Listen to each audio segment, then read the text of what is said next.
There was a dwarf ranger named Apis Hive, who cared for all woodland creatures alive.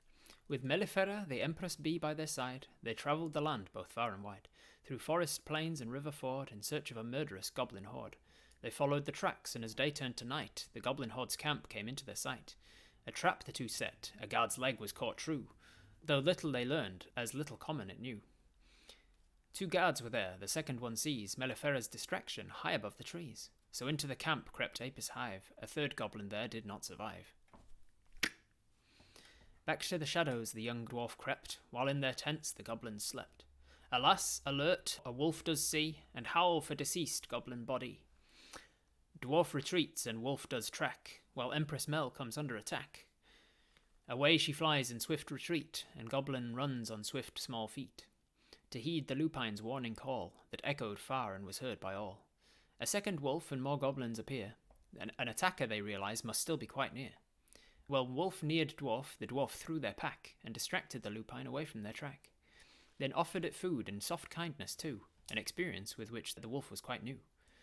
A swarm Mel did call, from tree and from land, to attack the large goblin who was giving command. Round the tree came a goblin, and the dwarf he did spy, when suddenly Mel dropped out of the sky, providing distraction for Apis to shoot, and with one single arrow dispatched the loud brute. Leader goblin does swap, putting minion in place, to take the swarm's stingers all over his face. Wolf number 2 did charge and attack, and threw dear Apis upon to their back. With a wolf at their throat and the leader quite near, it seemed that their end was suddenly here. But lo, from the sky, Mel dropped like a boulder, and plunged her stinger right into Goblin Boss's shoulder. The swarm killed the minion, and came to help too. It was beginning to seem that they might just pull through. Then, to their surprise, Wolf 2's next attack was halted by Wolf number 1 on his back. And with shoulders so weak that his next attacks fail, the goblin leader decided it was high time to bail. But from Mellifera one can't simply retreat, and the goblin's attempt did then seal his defeat. And so Mel was upon him, and with one brutal swing, she impaled that goblin through the chest with her sting. As the goblin slumped dead to the dark forest floor, the wolves paid attention to the others once more. After sniffing the goblin and giving it a nudge, the wolves tore his throat out, baring teeth and a grudge. Whether the wolves are now allies, well, who can say? That, my friends, is a tale for another day. Thank you very much for that poem, Sparrow Flyaway. Can't imagine how much time you spent on that, but it was very cool. It pretty much sums up exactly what happened during that last fight. So you're all up to date now, and with that we can move over to the Twitch Tales screen. So here we are. Thank you for that, Sparrow. We're at a position where Apis has to make a decision on what to do next. So for anyone who's new to this, I'll just give you a quick rundown of what we're looking at. 13 in the little shield shape shows that you have a 13 armor class, meaning that in order to hit you, the goblins or any other enemy has to roll a dice, add their modifier, and get a 13 or more. 13 hit points. Actually, that should be less. How much damage did we take in that last fight? I don't think I drew. Oh, damn it! I forgot to write it down. Does anybody remember off the top of your head? Otherwise, I can quickly look at the video from before. We shouldn't be on full hit points because I'm pretty sure somebody struck us, didn't they? Somebody managed to get an attack in. Twitch Tales. It was 8 damage. Thank you, Marie. I shall take your word for it because you are very good with your write-ups as well. If you need any more detail to the write-up and what happened, you can always go onto my Discord and into the Twitch Tales section, which is all about this stream. And Marie, every week so far, has done a very detailed, very well-written write-up on the story of what has happened. Stats, Apis Hive health, there it is, and turn that into a 5. I did have 5 in mind. I thought we'd taken 5 damage, but it makes sense that it was 5 left, not 5 damage. So we have 5 hit points left. So we came out of that battle alive, but not great, not looking great. We are showing signs of being bloodied. So we have 5 hit points left. We've got a +1 to our strength saving throws and proficiency. We've got a a +2 to our dexterity, a +2 to our constitution, a +3, +2, and +1 to our intelligence, wisdom, and charisma.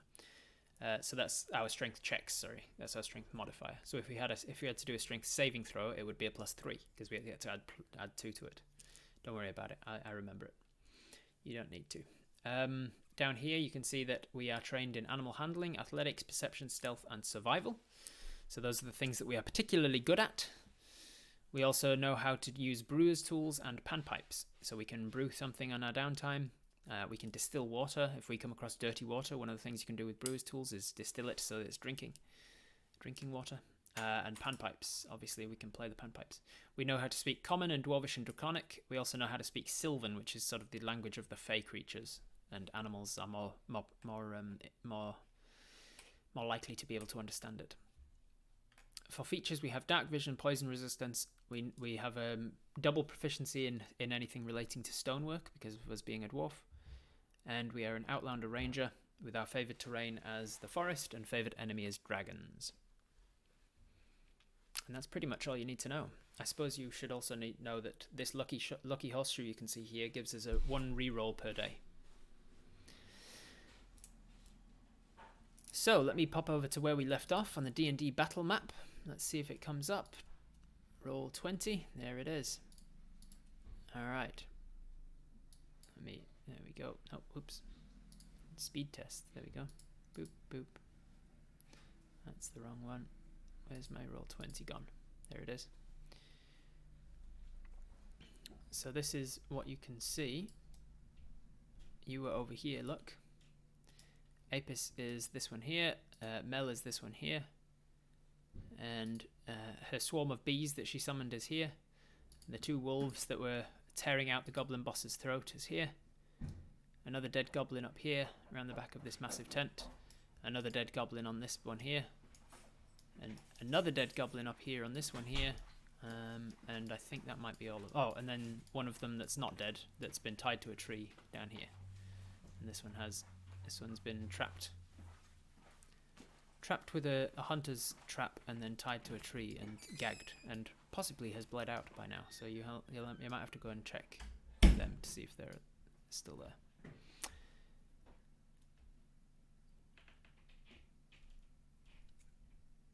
So there you go. That's what we're up at the moment. We are going to be leveling up today, but we don't just do that randomly in the middle of a fight or in the middle of the day right after a fight. We'll level up next time we have a sleep. We took the hunter's trap back. Yeah, that's right. All right, so that's the situation we find ourselves in. Apis finds these 2 wolves tearing apart the goblin boss, and Mel looking worse for wears. You're all considered bloody, you and your bee friends. And after about 20 seconds of just kind of looking around and getting your breath and realizing that you came pretty close to death there, but you managed to survive, and there's no other sounds in the forest, no other sounds coming from the camp other than the crackling of a fire. Eventually, after like 20 seconds or so, the swarm dissipates back into the nearby trees and into the bushes. That is a once per day ability that Mel has used. So, have a think what it is that you might want to do, because now you are going to get the chance to tell me what it is that Apis does next. So how this works for anyone new to the channel is that I will give you a keyword in a second, and you will type that keyword into the chat if you want to be in with a chance to win. And then I draw one of you at random, and you're the person who gets to tell me what Apis does. So the keyword will be, let's say the keyword is going to be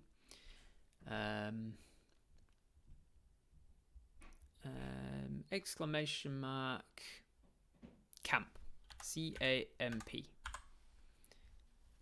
All right. So exclamation mark camp in the chat if you want to be in with the choice to decide what is Apis going to do first.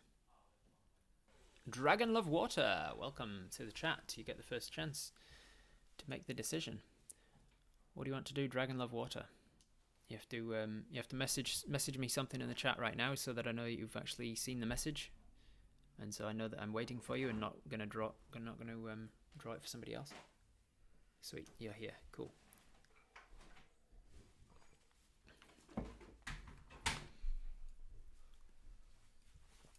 It's not your turn, Sparrow. All players in stream. I like that, Kays, but no, it isn't. Apis is Latin word for bee,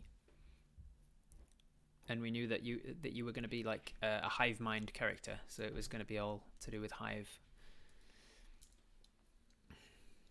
So a part of Apis's brain says, talk to the wolves in Sylvan, tell them that we don't mean them any harm, and explain that we've taken on the task of stopping the goblins from attacking the town, and ask if they'd like to help.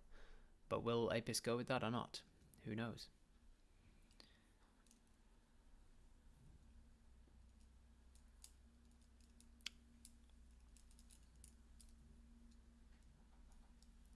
Is the goblin leader still alive? No, the goblin leader is definitively dead. He got stung in the back pretty heftily by a massive bee sting from Mel, and then as he fell forwards and into paralysis and probably death, the two wolves that he had been mistreating, it seemed, for their entirety of their life, tore him apart. So they've torn his throat right out and they've killed him. The goblin is half digested at this point. We definitely want to keep befriending the wolves. All right. If the leader wasn't dead before, the wolves tearing his face off would probably do it. Yep. All right. So Dragon Love Water says we definitely want to keep befriending the wolves. So Apis at this point knows enough about animal handling to not approach two angry wolves as they're eating a meal, and so they think, all right, well, the best thing to do right now is to just let them eat, let them get out their frustration and their hunger on this thing, and then eventually, when we feel it's an appropriate time, we'll walk over and sort of introduce ourselves as best we can in the Sylvan tongue, and hope that they reciprocate. We know that one of them was somewhat coming round to us in that last fight. We were nice to them and gave them a bit of beef jerky, and said treated them fine and didn't attack them and stuff. And they were like, not used to this kind of this kindness.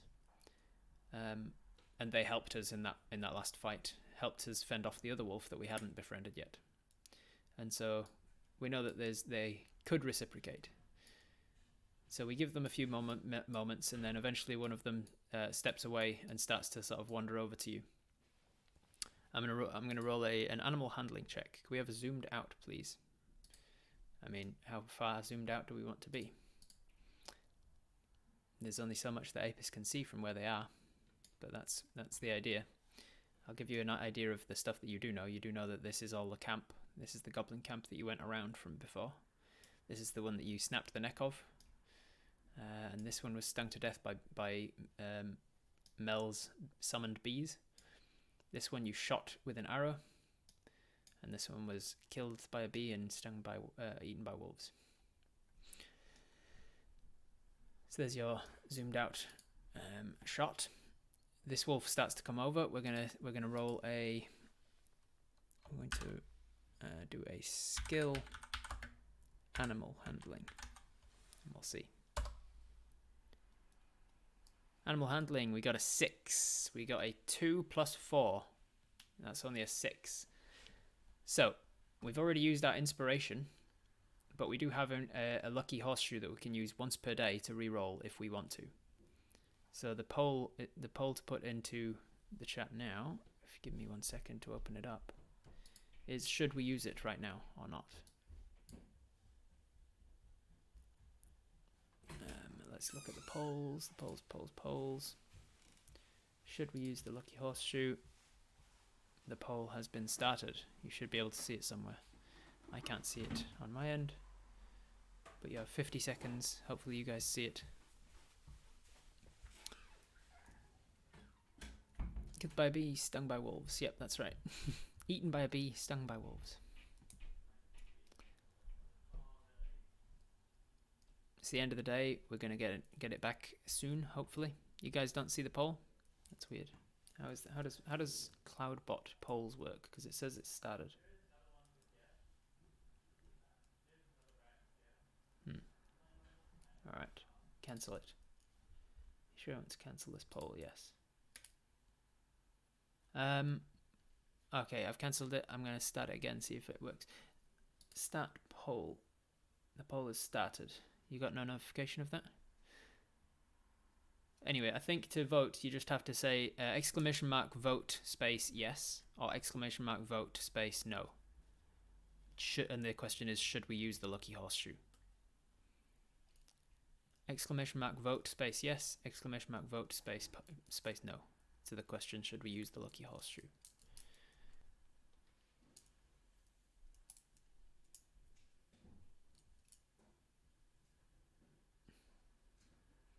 I'm going to have to work out how Streamlabs Cloudbot works because none of these votes are registering.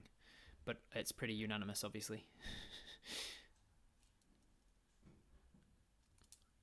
Yeah, none of these votes are registering, so I don't know why Cloudbot polls are not working. Oh well, never mind. Don't need it. Don't need it just for now because it's pretty conclusive. I will add a note. I'll add a note to my to-do list. Work out Cloudbot polls. Cloudbot polls.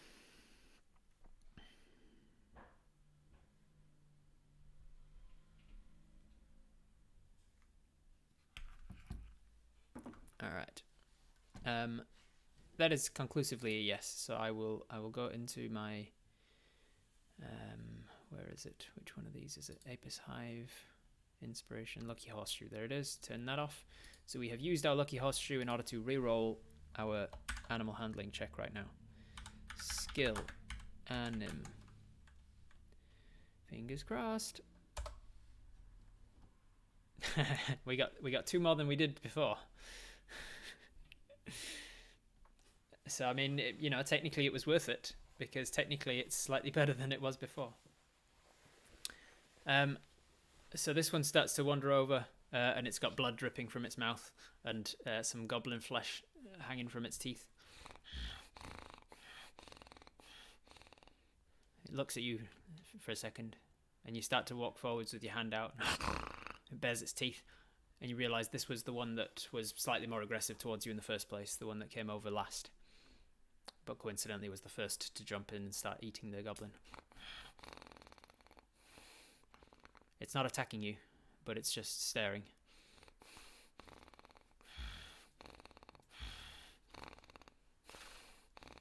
You hear a loud buzzing behind you as Mel starts to zzz and lands on a bush next to you, kind of in a protective kind of way. I think he's not interested in what we have to offer. You speak in Sylvan and say, oh, "Listen, I'm not here to hurt you. I'm just here to see what was going on with the goblins and like why they were here and why they were stealing things and kidnapping people, and I mean you no harm at all. I've got nothing against you." As soon as you start speaking to it in Sylvan, the ears sort of flick forwards. It seems to be understanding the meaning of your words, even if it can't respond. It turns its head and walks back to the other one.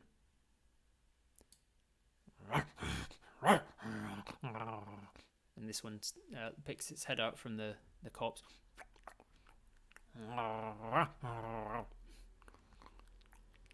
And then it looks over and starts to walk over to you. This one, I'm going to get an animal handling check with animal handling check, but with advantage, because this one you've already started working on. So that's 7. So we've got a 6, 7, and an 8 now so far. Thankfully, we add advantage on this one. 14. All right. So with advantage, this one feels a little more comfortable with you.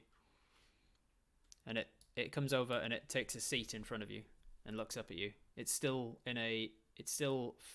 not right next to you. It's not like come up to you to nuzzle you or anything like that. It's just kind of sitting there watching, but it's showing you that it's not an aggressive stance anymore.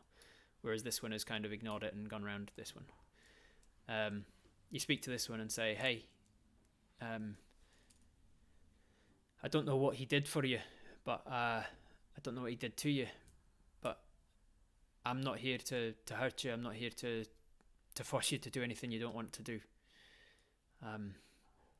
If you want to stick around, I'm happy to help you out. I can help you find food, and I can help make sure you don't go hungry. But I think you might be free from whatever he was doing to you now." And the wolf kind of just cocks its head as if it's listening. So you've half succeeded. It seems like you maybe have a very tenuous sort of ally in this one, and a not so interested ally over in this one, kind of thing. But at least neither of them are attacking you. So after befriending the wolves, what is it that we're going to do now? Got an 8, dang it. Advantage. We have rations. We do have a few rations. Yeah, we could feed them rations, but I don't think the food is the issue right now, given that they have goblin flesh to eat.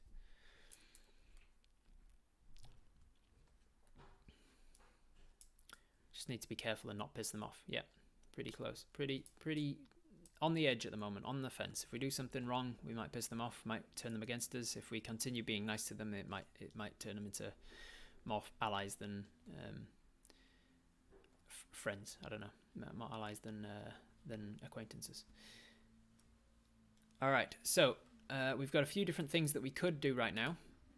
Now that we've tried that, so we're going to cancel that. We're going to put in a different keyword.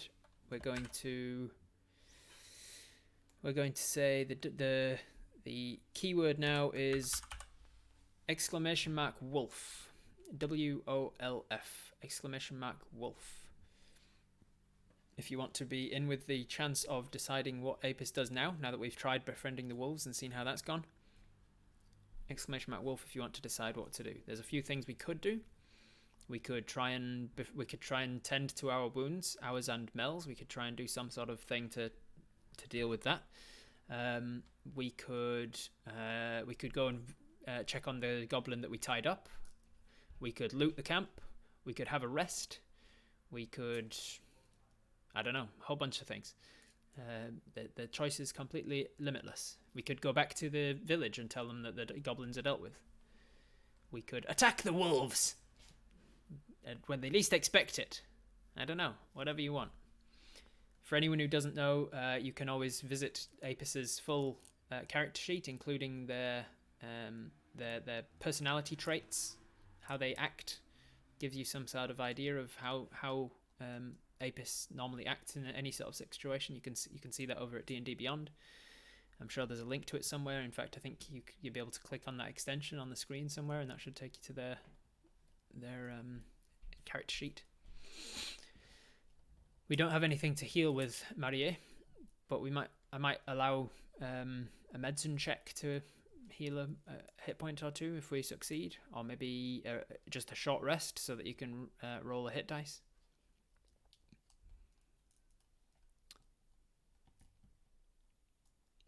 I want to keep befriending the wolves, but I don't know how to continue that. At this stage, Sparrow, there's nothing else we can do right now. There's nothing that we've tried our best. We failed with one wolf entirely, and we barely succeeded with the other wolf. So we're right on the edge. If we keep pushing it, there's a good chance that we would turn them on us.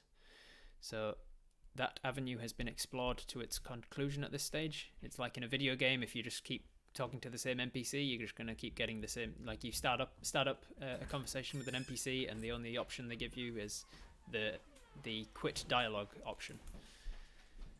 It's kind of that situation at the moment. All right. So you've all had chance. 3, 2, 1. Mr. Gangermain, you are the one in with the chance. Make sure you write something or put an emote or something in the chat right now, just so I know that you're still here, so that I don't have to draw again. Scangerman's here. Awesome. All right, I'll give you a few minutes to type out what it is, whatever it is that you want to do now. You've got limitless options for you.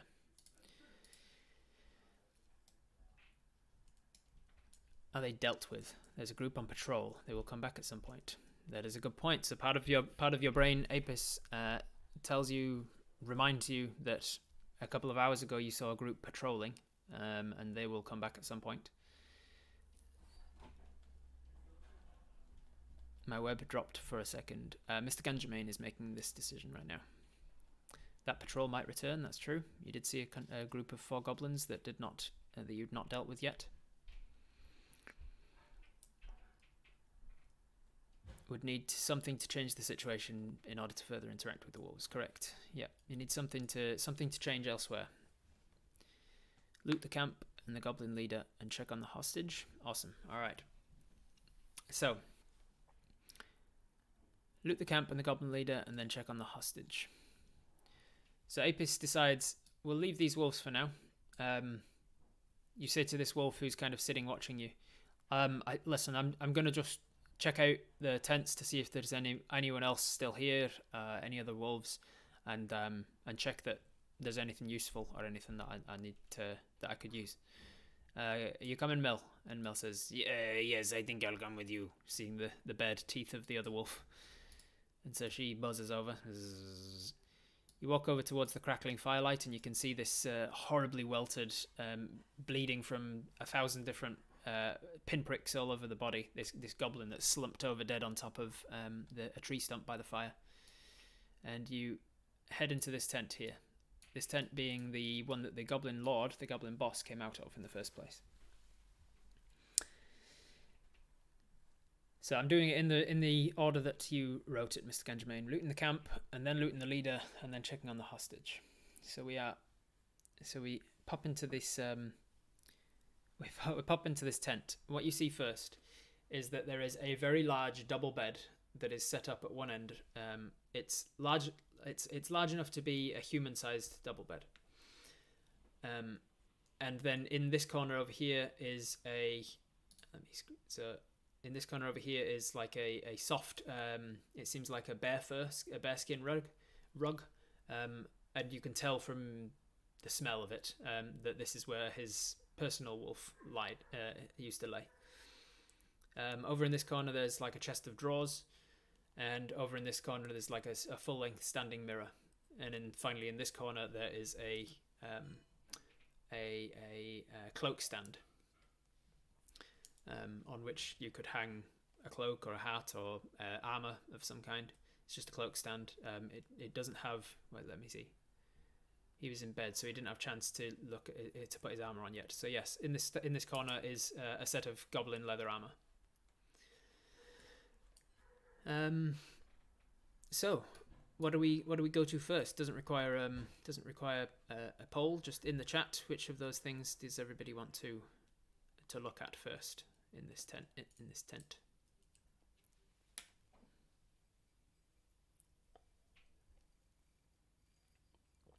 Everything might have value, yeah, but as Sparrow says, everything has weight as well.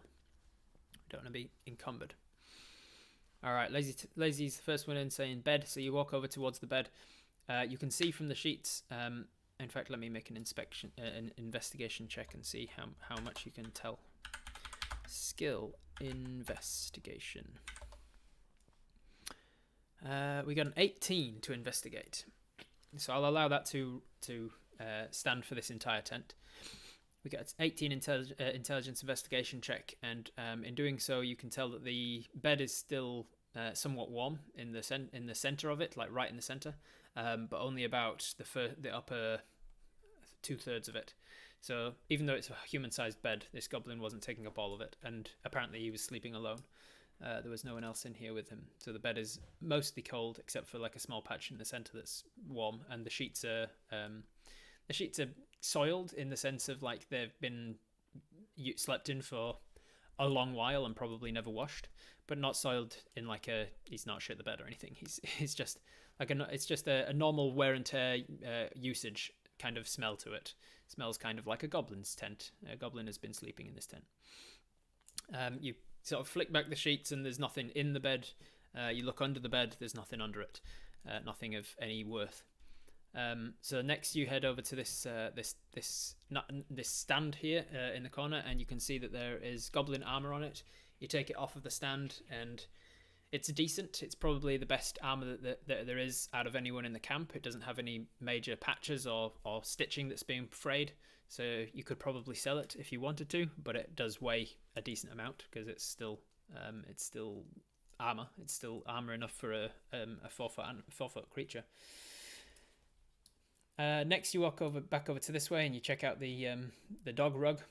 You can see that there's a couple of animal bones that are around it, like a big, thick sort of thigh bones of certain big beasts.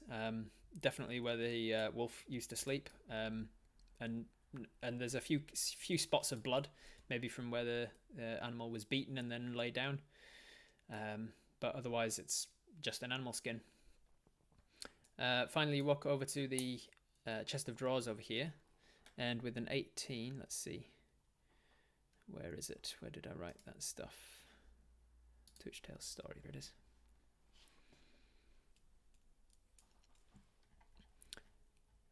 You find a chest of drawers. One of which has some goblin clothes in it. Simple clothes. You kind of just thumb through them. Nothing of any interest really. Maybe you could sell them, but they're just simple, somewhat tatty clothes. The next one down, you see a bag of gold sitting in the corner. You take that. I'll tell you how much you find in a minute, or a bag of coins, I should say. You also find a cloak that is all folded up, a really nice looking cloak, much less goblin smelling. It seems to be quite well made.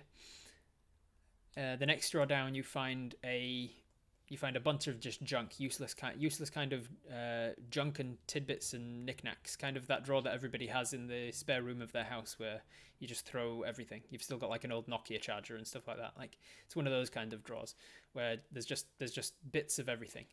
But while you're investigating just rummaging through some of the stuff in here, you see a key that takes your eye. That looks to be somewhat of a it seems to be very well made, and so you think, oh, maybe that would open something else around the camp. So you pocket that as well, and then you find a small vial in that same drawer of some sort of liquid. You're not sure what it is, but you think any vial full of liquid is probably worth something, so you pocket that one as well. And then that's anything that catches your eye in that tent with an 18 investigation check. So you head on back out again. You walk over to this guy. Let me just pull over the other page so that I can still see my chat. There we go. Cloak sounds like a good idea. Cloak, take the cloak, take the cloak. A couple of people are saying take the cloak. So you, before you leave, you take that well-made cloak and you pocket that one as well.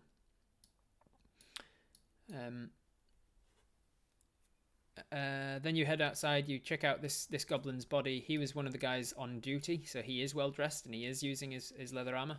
And it's largely stung to pieces. Effectively, there's lots of dead bees stuck into his armor and like squished against him where he was swatting them and trying to get away. But he doesn't have any money on him. He doesn't have anything worth anything other than perhaps his armor, if you could find a leather worker that would be willing to work with it, and maybe his weapons. He had a scimitar, I believe. He also had a short bow and a couple of arrows. We can say that you take a couple of arrows. How many arrows have we got now? How many arrows have I said? How many arrows? I think I wrote it down somewhere. I wrote it on the D&D Beyond, didn't I? Yeah. So we'll say we take... I'll just write a physical note of it and then I'll update the D&D Beyond later. So what did we take from there? We took a bag of gold. I'll explain how much gold in a second. We took a cloak. We took a vial of something. And we took a key. And then now we've taken another 3 arrows. 3 arrows from this guy. Toss them on the fire. We could do. And then we head over this way. Oops, not with the dead guy. We head over this way. And we start at the top systematically. Firstly, we check this guy, the guy that was that came out of its tent kind of groggy and He's not wearing armor. He's wearing what seems to pass as a goblin onesie, a goblin sort of nightgown with an evacuation hatch in the back. And he has a very twisted neck from where you snapped his neck and dropped him unceremoniously outside of this tent. You see that he's not really got anything on him. You pop your head into this tent and you see that it's got let me remind myself, which one was this one? The wolves were in that one. This one has that one's 2 wolves as well. Yeah, this one has two metal cages in it, both standing empty. A stitched goblin in a onesie, you monster. I'm not the monster, the other one who snapped his neck. Hey, Joe. Not you specifically, but you as in the person that you guys are collectively following. There are two metal cages in here, both standing open and empty, seemingly large enough to hold wolves. You kick this dead goblin unceremoniously to the side and pop your head into this one. It's got a single bedroll laid out there, and a small chest for personal belongings of a goblin.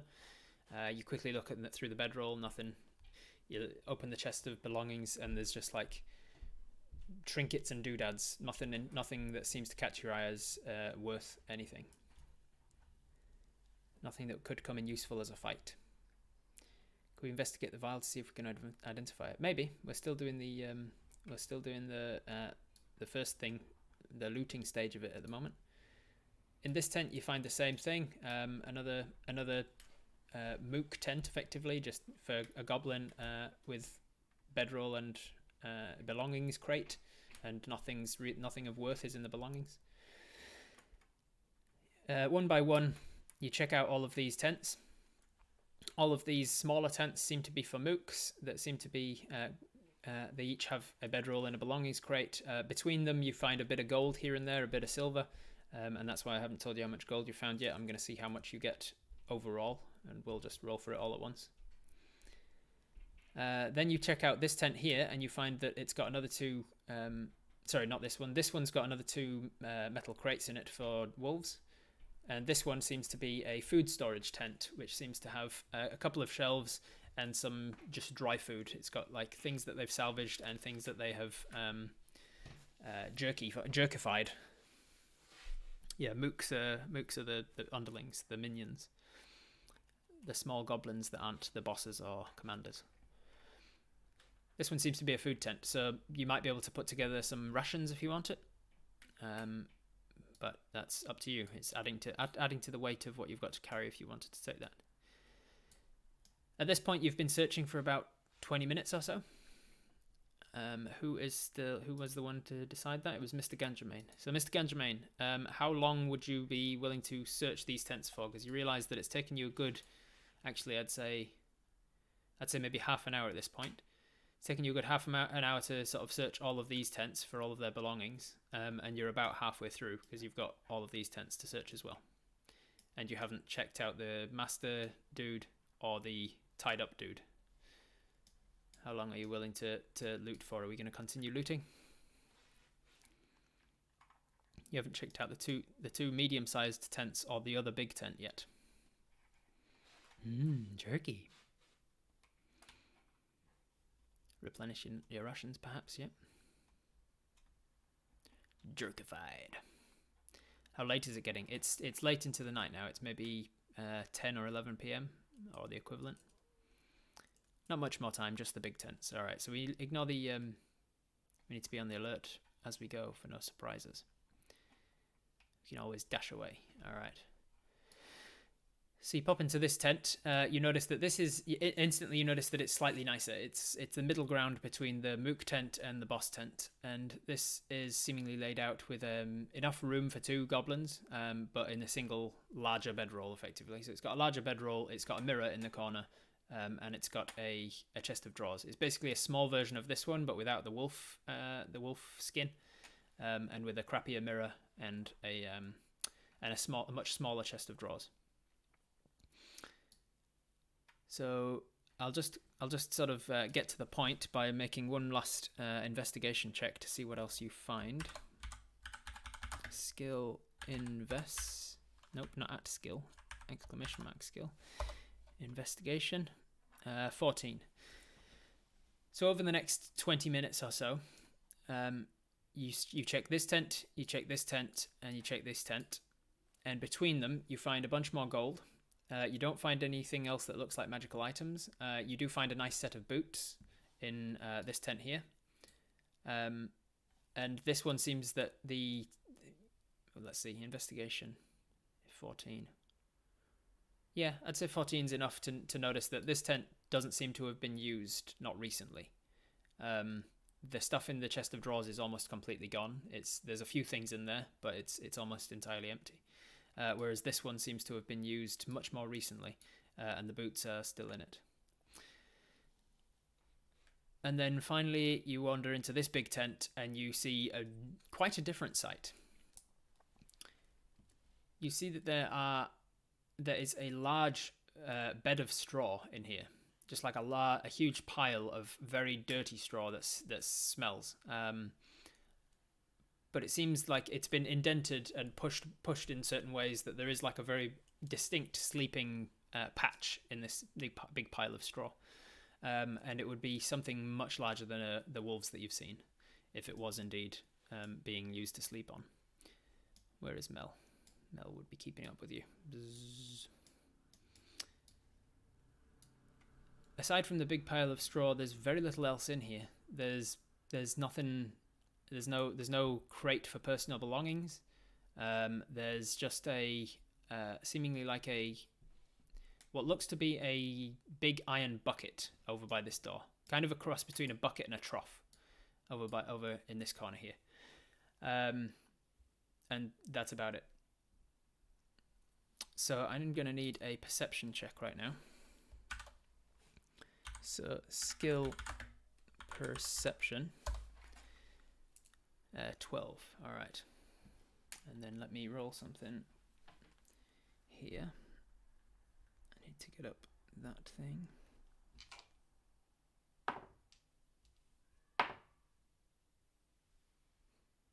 That was well, let me say that was a 1 in 400 chance. All right. So you find all of this stuff. How much gold did you find? You found 1d20 plus 26 gold pieces. So I'm going to roll 1d20. Roll 1d20 plus 26. So totally you found this much gold. You rolled only a 3, unfortunately. So you found 29 gold pieces. 29 GP. How many silver? You found 1d20 plus 14 silver pieces.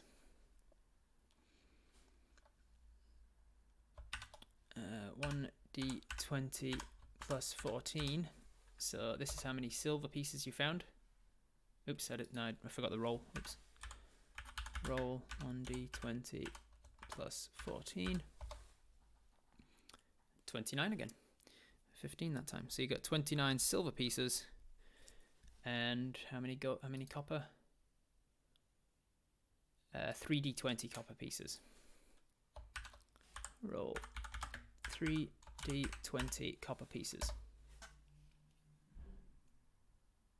There you go, 25. And 25 copper pieces. It's almost 29 again. That would have been good. All right.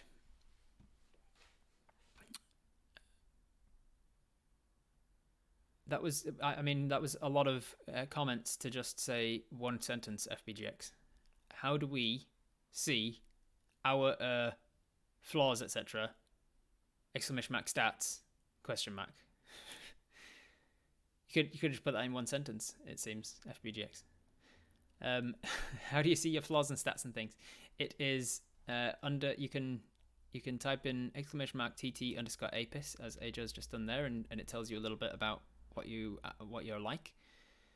I'm so good at stuff and things. Thanks, FBGX. Look at me go. Can you stop it? So we've got a bunch of gold on us, and we've taken about an hour to find it all. And as you're heading out of this tent, you are greeted by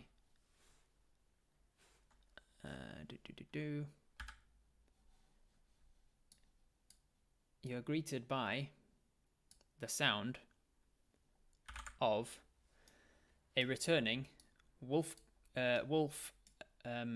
bound up with a saddle and riding atop of a goblin riding atop of a wolf bound up in a saddle, because you've been searching for an hour and they have finished their short rest and returned to the camp. And unfortunately their stealth checks that they were rolling, I rolled a natural 20 twice, and I was rolling with disadvantage because they weren't specifically trying to be stealthy from anyone. So I got a nat 20 and I rolled with disadvantage and got a nat 20 again. And so your perception check did not beat theirs, and so their stealth check rather, and so they unfortunately got the drop on you.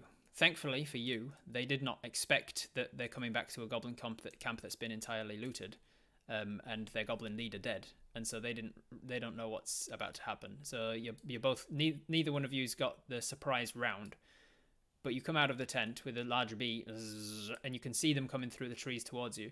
And just as you realize, oh, maybe I took a little bit longer than I should have to loot this place, that's when one of them sees you, and you lock eyes, and they go, Briac! Briac! And they start shouting at you. And I need to roll initiative.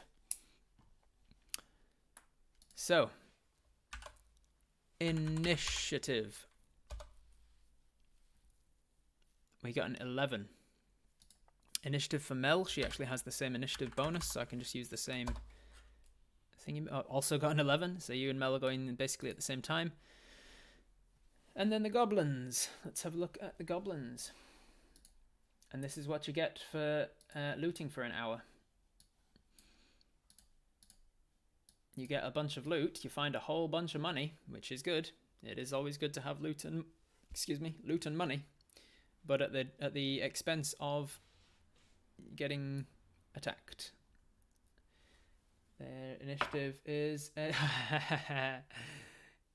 thankfully for you, they got a natural 1, so they get a 3 on initiative. So you're going to go, oh, that was the main goblins. Then it's the goblin commander who is on the wolf. Goblin commander got a 7 plus 2, so he's still going after you. Okay, good.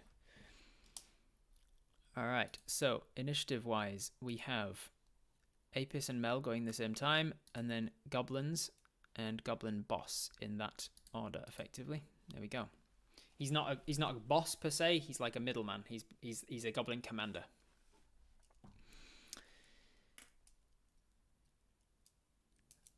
We do get forest bonus for that perception check. Thank you, Banana Champion, for the reminder. It just adds 2 to the perception check, so we would have got a 14 instead. Still wouldn't have beaten their natural 20 perception stealth. We could just busk for money. Yeah, run to the wolves, ask them to help. Could be. All right, so we are in first round of a combat situation. We are starting the combat with 5 hit points, and our bee companion has 9 hit points. Is that right? All right, so she is on 4 hit points. There you go. So she's on 4, we're on 5, and we're starting a combat with 4 healthy wolves and a wolf. 4 healthy goblins and a wolf. So what do we do for the first round of combat? If you want to be in with a chance to decide what Apis should do in this dire situation, type !first into the chat.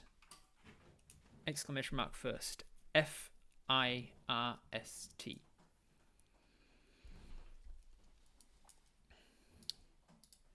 Question is, where are the other wolves? So after an hour of us looting, what would the other wolves have done? In fact, I might roll to see what the other wolves would have done. Okie dokie, so we're in this dire straight situation. I think you've all had enough time to enter now, so let's draw it. 3, 2, 1, roll it. Ajo, what do we do? Be the voice of reason. First step, make sure none of them are wearing onesies. These ones are not. These ones were out on patrol, and so they are armored up. They have got their weapons ready, and they have looted a bunch of stuff on their patrol, and they're returning with it. Anton, I've got no idea what's going on, but I'm joining anyway. What we're joining on with, Anton, is a a potentially fight situation, potentially combat, or potentially running situation. We're not sure. We've just started combat with some goblins. We are at dire straits because we just had a combat with a bunch of other goblins. And we're not really ready for goblins because we spent an hour looting instead.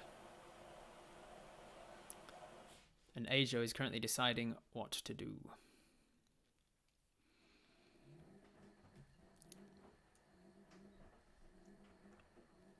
And Mel is going on the same turn as us. Mel has also used her once-a-day ability to summon a swarm of Avengers, Mel's militia. What is the distance to the goblin? Great question. Let me tell you right now. It is, no snapping, it is from us to them 41 meters, 39 feet rather, and 39 feet. So 40 feet-ish to all of them.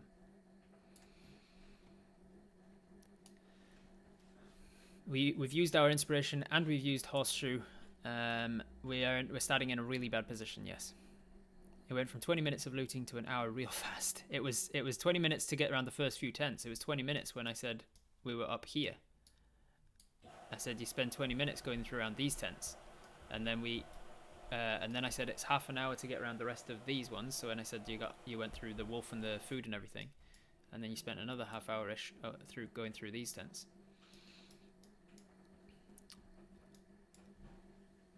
Alright, Ajo says we're going to leg it in the direction of the leader who is dead in the hope that distracts them and possibly passes the wolves who can kinda shout help at, hopefully, as we pass. Alright.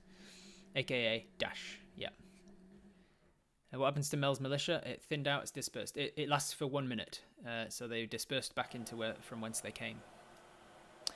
Alright. Ajo says we are going to dash. And so we are going to dash. So Apis' movement is 30 total. And so with a dash as an action, we can get 60 feet away. So we run to the edge of this tent. We shout, "Run!" to Mel. "Run!" And we leg it up here in the most direct route possible. And with 60 feet, we can get to there. Mel takes to the skies. She's got 50 feet, so she uses about 10 feet to go upwards. And then she's got about 40 feet, and she can move directly. So she's got that much movement with her speed. And then she can dash as an action. So she's going to head this way. 50 feet. There you go. Towards the... Alright, Apis. You get to here. You see that the wolves are over this direction looking at this body. Sniffing around it and kind of just pacing. It seems that they have chosen to stick around for that hour or so. I rolled to see if they had left entirely or if they'd stuck around. And both of them have stuck around. And then I rolled to see where in the camp they were, and they're up by this tent over here. So they are about 60 feet from you. These guys behind you are already alerted to your presence, so you don't really feel the need to be stealthy anymore. And so you just yell out at them. I'll allow it as a bonus action. What are we yelling, Ajo? What are we saying to try and help us? You just shout help. Anton, just arrived because I was playing another TTRPG with a friend. Nice. And now it's 3:30 AM. Oof. If we can outrun them, it's just some of them might get a shot at us with their bows. They certainly might, yes. Legend Killer. Wish I could have got in on this earlier. No worries, it's only episode 4. Right now I ain't got the foggiest.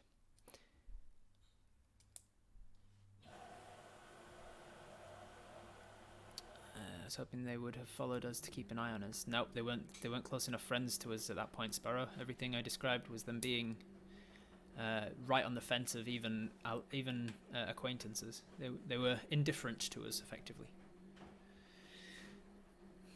We just got to get ourselves a hack house, so we don't need to loot. Absolutely, get ourselves something that you can sell for 20,000 gold. All right, so as we run, we shout in Sylvan, "Help us, please!" And I'm gonna make.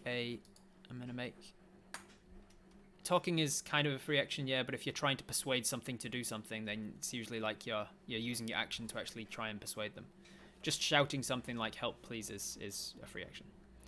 But yeah, if you're not shouting anything more persuasive than just "help, please," then that'll just be a free action. And I will see if they are keen on helping us. Let's go skill persuasion check.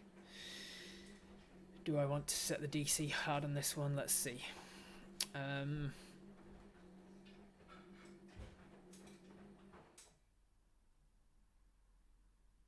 Alright, I've set the DC.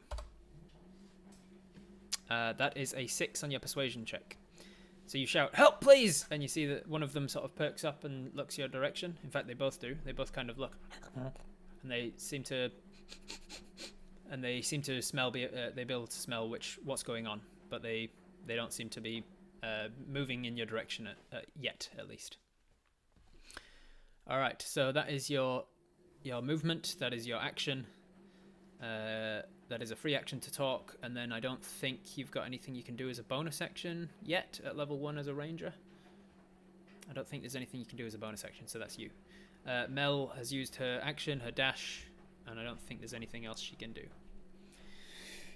So fingers crossed that they live, yeah. Can they smell? Which way is the wind going? Let's find out. Which way is the wind blowing? Starting with 1 at the top and moving clockwise in 8 cardinal directions. 1. So the wind is blowing directly from beneath towards the north.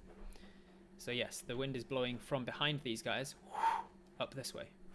And so they are literally directly in line with it. And so yeah, they can smell these guys approaching. It is now the goblin's turn. The goblin boss's turn.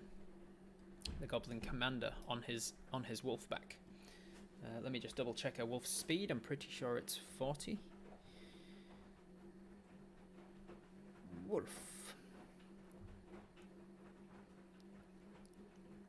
Wolf speed of 40, yes. So this guy uses his action to dash the wolf forwards effectively. He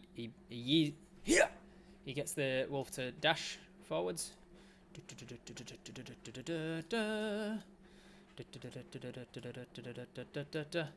So that was 40 feet to there, and then he dashes forwards.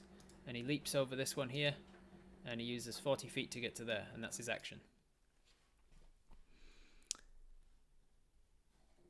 Goblin boss. I'm using goblin boss to indicate this goblin commander who is riding on the back of the wolf. And now Apis realizes that these guys were goblin mooks. These slightly medium tents were for the goblin commanders, and this large tent, God knows what that's for, but this largest tent was for the goblin boss. So this is the manager, and this is the CEO. So he uses his he yeets the wolf mount forwards and uses his action to dash it all the way to there. And then that's the goblin boss's turn. These goblins, these guys, will use their action their movement to run 30 feet to there, and then they use their action to dash as well. Boom, 30 feet. So that's the goblin boss and the goblin mooks. It is back to the top of the round with Apis and Mel. Apis and Mel. Apis and Mel. Apis and Mel. Alright, it is now the second round of combat, so if you want a chance to decide what we do on our second round of combat, exclamation mark SECOND, exclamation mark second. I know what that tent's for, yes. But do you? Is that a dryer? Can you hear it in the background? No, that's the spin cycle of that washing that was in before. The distance to the goblins now, let's have a look. So the distance to this goblin / wolf pairing is 12 feet. The distance to these goblins are about 40 feet, 40 to 45 feet. And Mel is about 40 feet from this guy.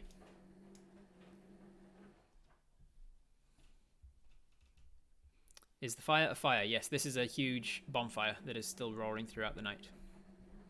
Just portal away, yeah. Portal away! Alright, exclamation mark second if you want to choose what the heck we are going to do now. The wolf goblin still can't reach us this turn without dashing. Because we're starting 10 feet away. If we move 60, he can move 80, so he can get to us. But with a dash, he can get to us. So if we dash, and then he dashes, he'll be upon us, but then we'll be further away from these guys. So there's that at least. It's mad late here. Hopefully I'll get to swoop in sooner next time and throw down. No worries. No worries, the Legend Killer. And anyone who is new to the channel or new to Twitch Tales, I alternate time zones for Twitch Tales. It's every Saturday, but this week it's this time, and then next week it's my evening time. So it starts a good 8 hours later than it's meant to start today. So 8 p.m. New Zealand time or thereabouts. So hopefully you're all able to catch at least once every fortnight, if not every week.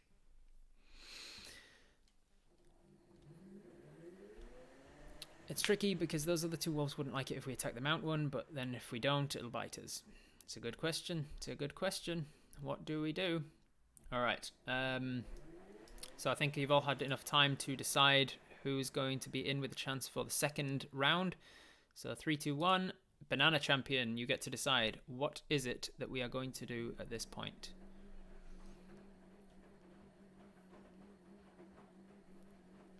Banana Champion. What's our HP? 5. We're currently at 5 hit points. Banana Champion says we're going to keep running, same direction. We're going to use our action to dash. All right, that it is then. So select move. Apis Hive moves forwards 25 feet to here. I just realised we have only 25 feet movement, don't we? Because we're a dwarf. So I moved to 60 last time. It should have been only 50. So because of our tiny little dwarf legs, we run forwards 25 feet to here. And then we continue dashing up this little path here, another 25 feet to there. And we shout help to these guys. So let's roll another persuasion check. Let me set a DC for it.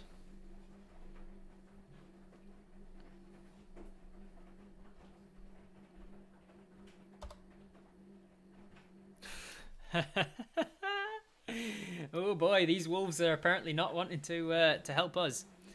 We have not rolled well with the wolves at all. We rolled pretty good on on looting, but anything relating to persuading these wolves to help us, it seems the dice gods are wanting to tell a particular story in regards to these wolves, and these wolves are not exactly interested. Tiny goblin legs, yes, but a lot less stocky, hefty nature than dwarves are. And so while dwarves have 25 movement, goblins have 30. Just going to double check that I've got that right. I don't want to be doing some... Yeah, goblins have 30 feet of movement. Alright, if we stand by that dead wolf, maybe it'll intimidate. Potentially, yeah, that's an option for next round. Alright, what does Mel do this round? She's got 50 feet of movement. She could also attack this guy if she wanted to. She's going to fly over here, and she's going to drop down to about your level, and then she's going to bring out the stinger, and instead of dashing, so she uses her movement to get there, she uses her action to ready an attack, so that if this goblin gets in range, she's going to protect you a little bit. If this goblin gets in range, she's going to make an attack on him. That's the readied action. We can't hide as well as doing all of the other stuff because we've already used our action to dash. You can hide as your action, but only when you block line of sight. It's going to be one of those episodes, apparently so. If we stand by the dead goblin boss, will that intimidate? It might intimidate. We'll see. At this rate, we're not going to get to our first level up. Yeah. It could intimidate, but it might also realise that it's just got a promotion. Maybe it's like, oh, he's dead. I guess I'm in charge now. Once we get to the forest, don't we have advantage? We are, yeah, technically, no, not advantage. We have a +2 to our perception checks and things. Let me read you the entry about favoured terrain. Ranger, Paladin, Ranger. Here we are, Ranger. Favoured terrain. Where is it? Natural Explorer. You have a favoured terrain, blah blah blah, you get the following benefits. When you make an intelligence or wisdom check related to your favoured terrain, your proficiency bonus is doubled if you are using that skill you're proficient in. So you get to add twice your proficiency bonus. And so when you make a stealth check that pertains to the forest, hiding in a forest, for instance, you would get a +2 to the roll. When you make a perception check in a forest that relates to the sounds of the forest, you would get a +2 to the roll.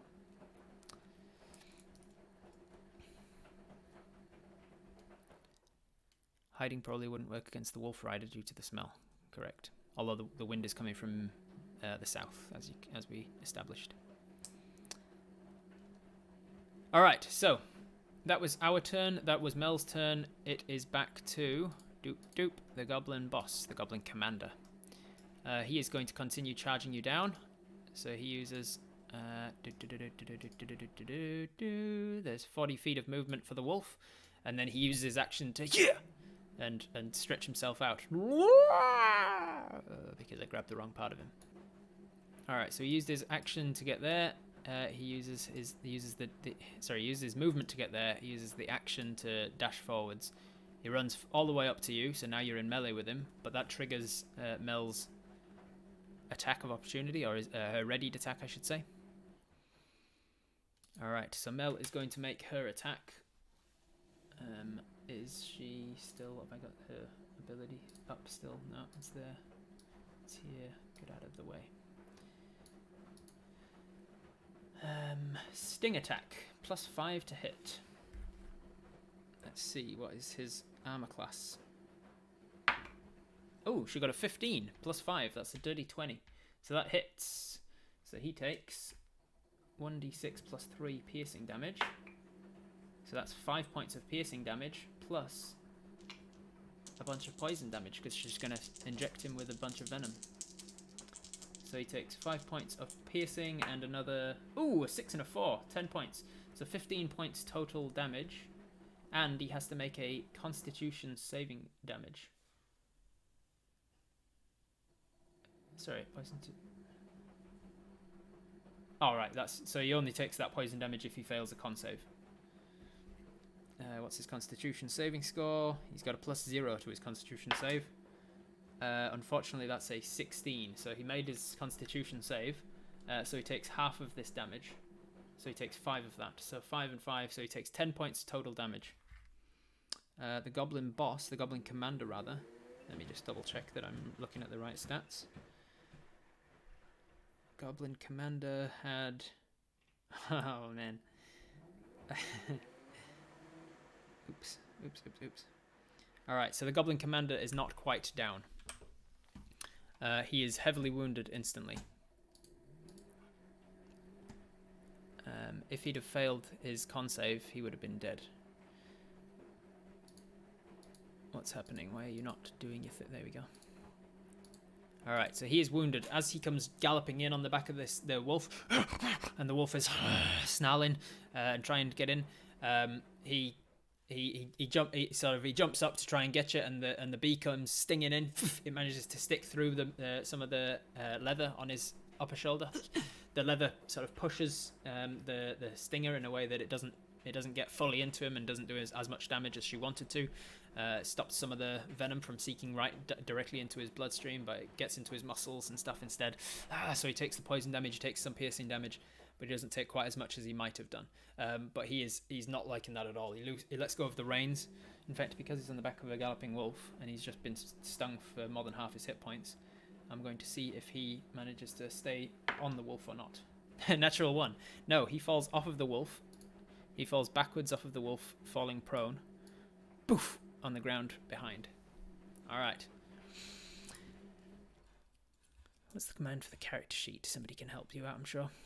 When Apis dies, will you make a new character? When Apis dies. Don't give up on us yet. The goblins could end up with 2 dead leaders. They could. Alright. Knocked off the wolf. HP less than 5. Correct, Gus. Good maths. Alright, so he's got less than 5 or less hit points. You know that much at least. We don't have anything to heal with. No one, Anton. He takes 10 hit points from hitting the ground. Instantly dead. We have precisely 0 things that we can heal with. We could drink that vial of strange liquid. You would know, as a ranger that has been around the world and been exploring a little bit, you would know, you'd have a general idea of what a healing potion looks like, and this does not look like a healing potion. The wolf might turn on the boss like the other one, potentially. Alright. That is it. Let's have a look. So that is the goblin boss's turn, yeah. I might have to swap I might have to give the wolf its own initiative now that it's no longer being commanded and ridden. It's no longer a mount. So the wolf's initiative is pretty good, but worse than, well, pretty good in respect to the wolf. Oh, it's actually all in order. Oh, that's pretty handy. I don't need to reorder it. So the wolf gets its own initiative now, but it won't get to go until the next turn. So that was the goblin boss. It is now the goblins. The goblins, which were left all the way back here, will continue to run forwards. They go up to here. They jump over this little thing here. They run along to about there. That's 30 feet. Can they see you from there? Let's have a look. They cannot get a clear shot at you, so they're going to use their action to dash. But now they can possibly get a clear shot at you. Well, through this tree. This guy probably couldn't, but this guy probably could. It's a touch and go, so they might be able to get a clear shot next turn. But they use the action to dash, so that's all that they can do for now. As a nurse, I can highly recommend not drinking anything you can't identify. Unless you're about to die to a goblin and a wolf, then maybe it's worth it. I don't know. Might be troll poison or something. Yeah, it could definitely be poison. It could be anything. Could be acid, could be poison, could be some sort of magic potion. You don't know. All that you know is that you're pretty sure it's not a health potion. Alright, so that is, I think, all that the goblins can do right now. So then it is Apis and Mel again, back to the top of round 3. Hey, that gamer. How's it going? It's going well, thank you, for me. It could be going better for Apis right now, but Twitch Tales recap time. Thank you, Nightbot. For anyone just joining us, you've caught us in the middle of a fight. Apis Hive is the character that you collectively control.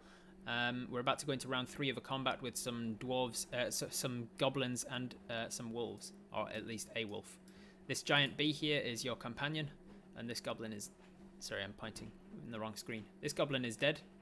This giant bee is your companion. This wolf is hostile. This goblin leader is not dead, but he's prone on the ground and heavily wounded. And these goblins are all perfect health and running towards you as fast as their legs can carry them. Got a raid incoming. Alan raid. Oh man, just after I did the recap. I'm going to have to do the recap all over again. Alright. Could be a little blue pill potion. Alright, before the next raid comes in, real quick, for the people who know what we're doing already, let's write !3rd in chat if you want to be in with a chance to decide what happens on the 3rd round of combat. THIRD.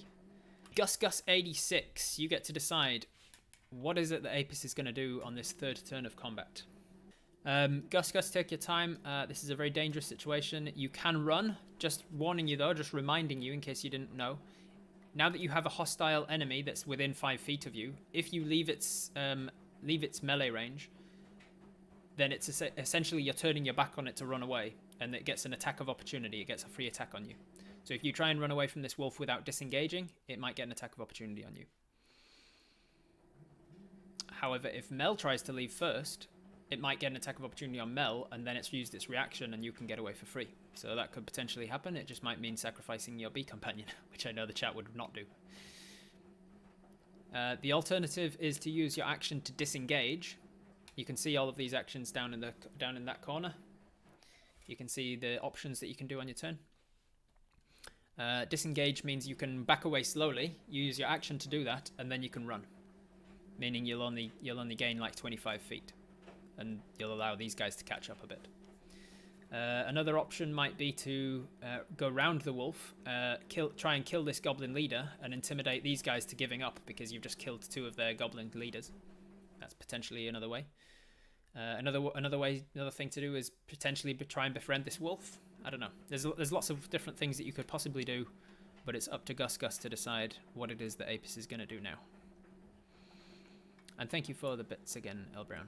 Appreciated.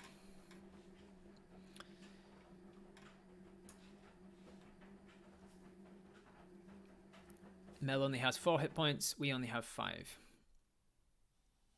You know that this guy, from something that I said before, he took 10 hit points and he's now below half hit points, which is what this little red dot indicates. It means that he's wounded. He's at less than half his health. So he is on less than 10 hit points. You know that much. And because I let slip something, you know that he's actually on less than 6 hit points. That goblin is nearly dead. Mel could take it out. I think we should try and convince the wolf not to attack and that we mean it no harm and just the goblins. We could stab the fallen boss. The wolf might turn on it like the other wolves did. That's potential, yeah. We could climb a tree. That is also another option. Four Fingers is here. Nice to see so many people playing D&D. I was a DM, aka a GM, for 20 years ago. The game's changed. It has changed quite a lot since then, but it's good to have you here, Four Fingers. Gus says, have Apis try and convince the wolf that the goblin boss was riding to not attack us, as we mean it no harm, and have Mel attack the goblin boss. All right.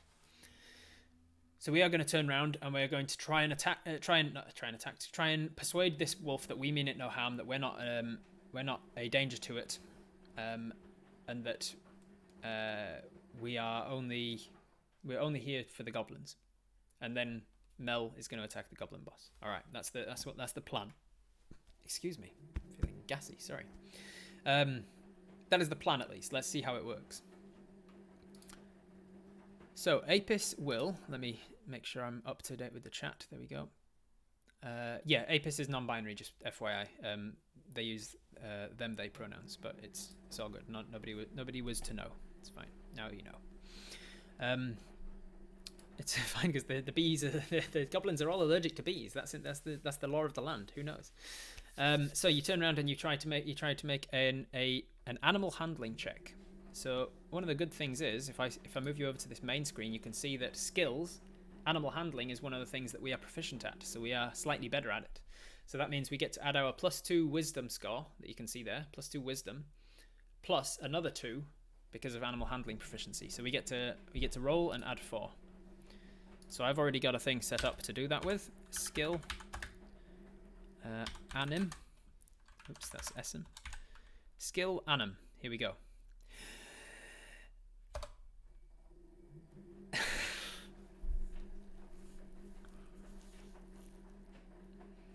We just can't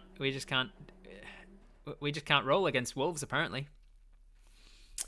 So before the raid arrived, we've already tried to persuade both of these wolves that we meant them no harm, and it failed 3 out of 4 rolls.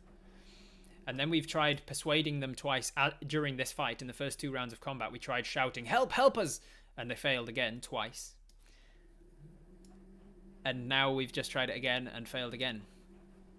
I mean, it seems to be working fine, Anton. It hasn't been broken in previous streams.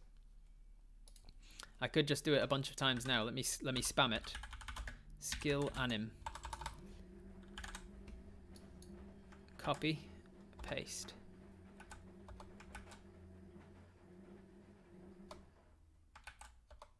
Come on. Yep, there's a 17, look. There's a 20. So yeah, it's definitely working. It's just the luck of the draw, unfortunately. And no, we can't take that 17 or that 20.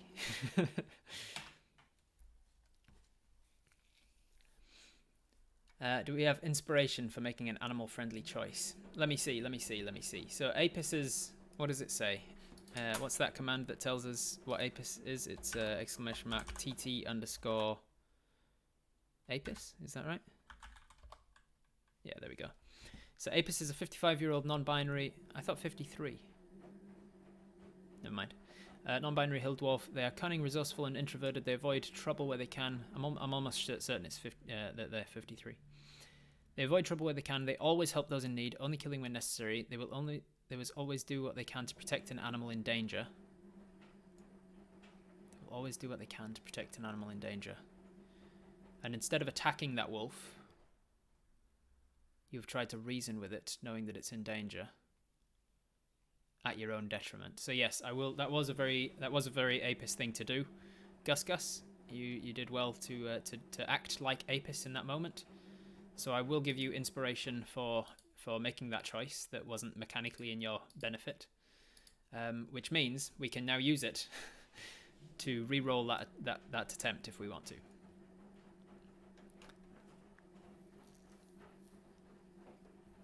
53 is the new 59, yeah. Yeah, alright. I will clutch those straws. It did make sense. Alright, so I will give you inspiration for making the right roleplay choice in that moment, to act like the character is meant to act. And because you have inspiration, you can use it immediately. And this is me. This is totally not me just trying to keep you guys alive.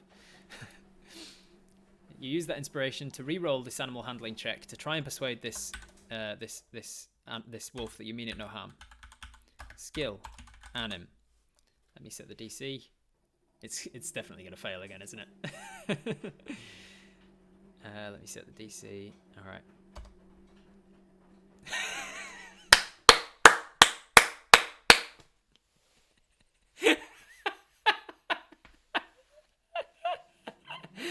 Oh man.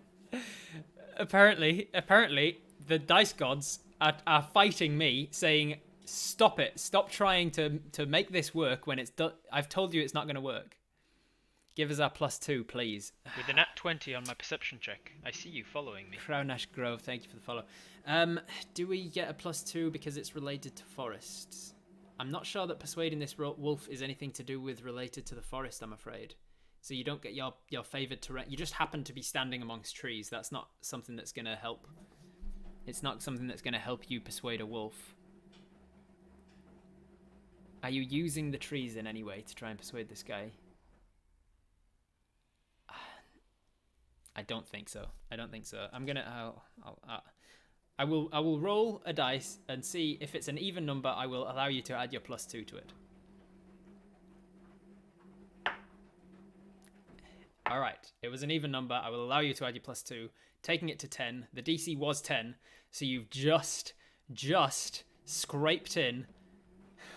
If we climbed a tree, we could have got a +2. Yeah. All right, I will allow you to have a +2 to that 8, giving us a 10 total. 10 is what you needed to just persuade this wolf to not attack. It doesn't mean it's your friend. It doesn't mean that it's going to turn on its master immediately, but at least it's not going to attack you immediately. It's you've gained yourself 1 round effectively of not being attacked by this wolf. That was your action to do so. You have. I can hear Bodger saying, "Oh, screw it, attack the wolf." Yeah. We've got movement and a bonus action if you want to take him. I don't think that you can do anything with a bonus action at first level ranger, but you can move away if you want. You've got 25 feet of movement left. Meanwhile, Mel is going to fly down here and try and sting this guy. Because it's a melee attack and she's within 5 feet and he's prone, it means that she has advantage on the attack to hit because he's on the ground and is harder to dodge out of the way.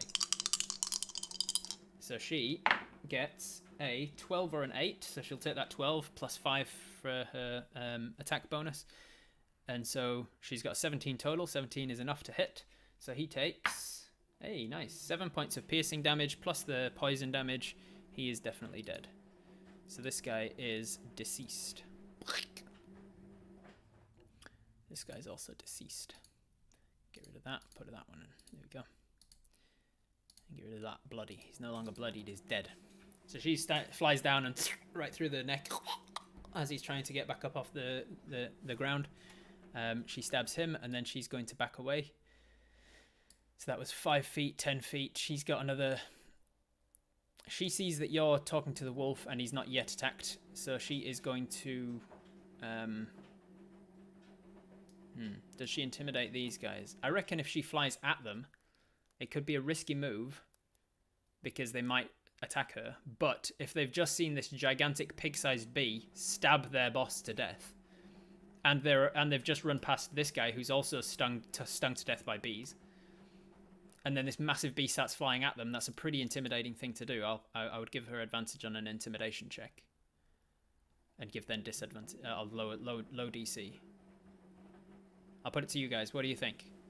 I technically control Mel, yeah, but I'll open it to the chat to potentially persuade me. I think she flies down to him and stabs him through the throat, and then she looks up and sees these guys approaching and just barbarian rages straight towards them in a beeline, no pun intended, and just tries to scatter them effectively. They're scared of bees. Yes, charge. They might have disadvantage panic shot at the bee. I like the idea. Up to Mel. I like it. Yeah, alright, that's when it's going to happen. Cause them to flee. Flee bee. Alright, so she totally beelines for them. So she still has 40 feet of movement, so she's just going to barrel right through them effectively. And as she barrels through them, it is now their turn. Oh, unless we wanted to move. Did we want to move? Whose turn was it? It was Gus, wasn't it? Gus, did we want to move after persuading this wolf not to take attacks of opportunity at us?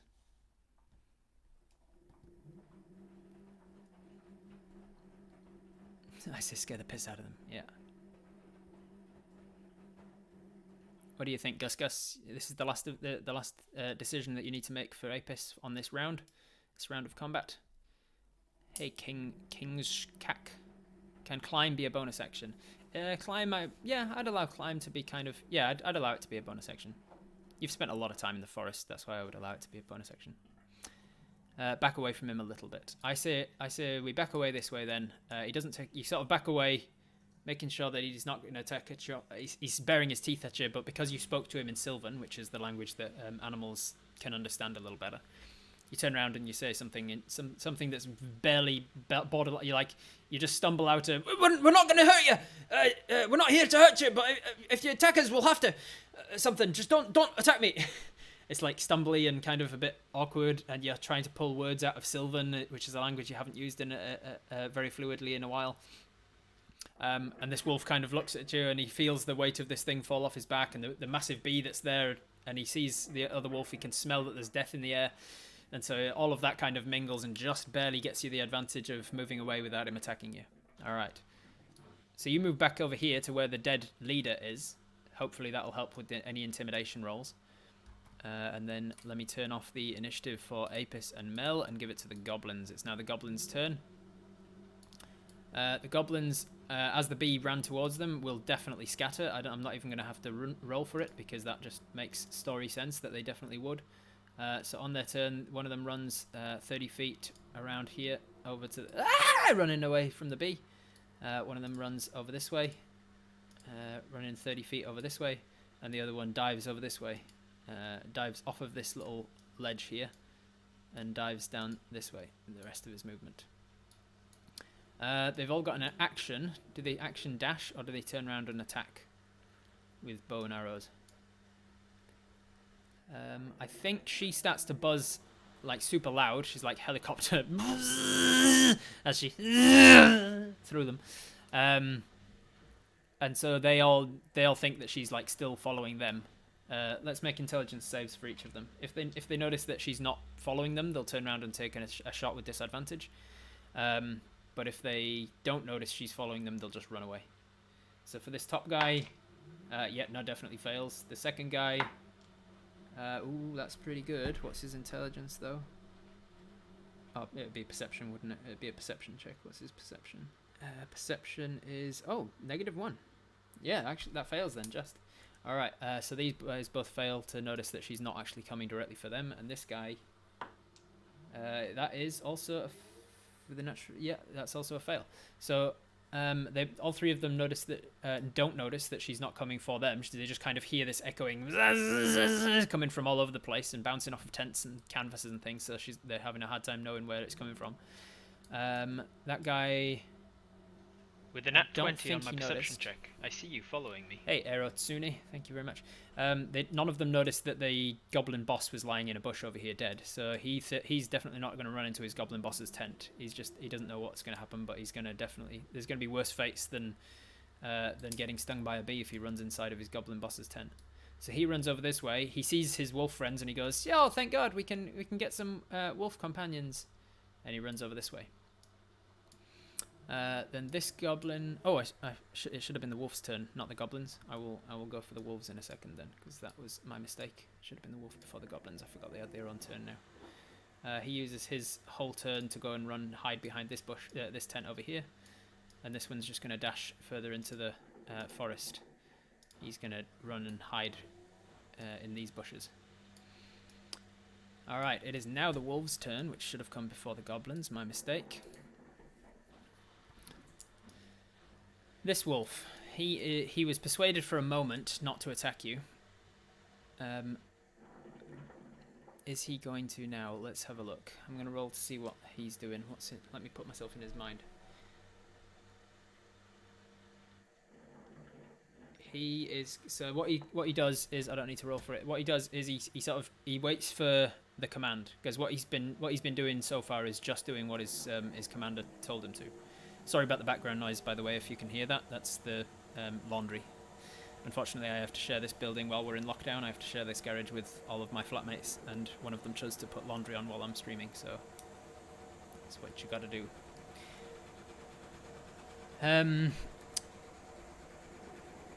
This guy turns around to sort of look at his goblin boss, and he notices that he's dead, and so he is kind of at a loss as to what to do. He's never been allowed to make his own decisions before. The goblins kind of run them pretty hard.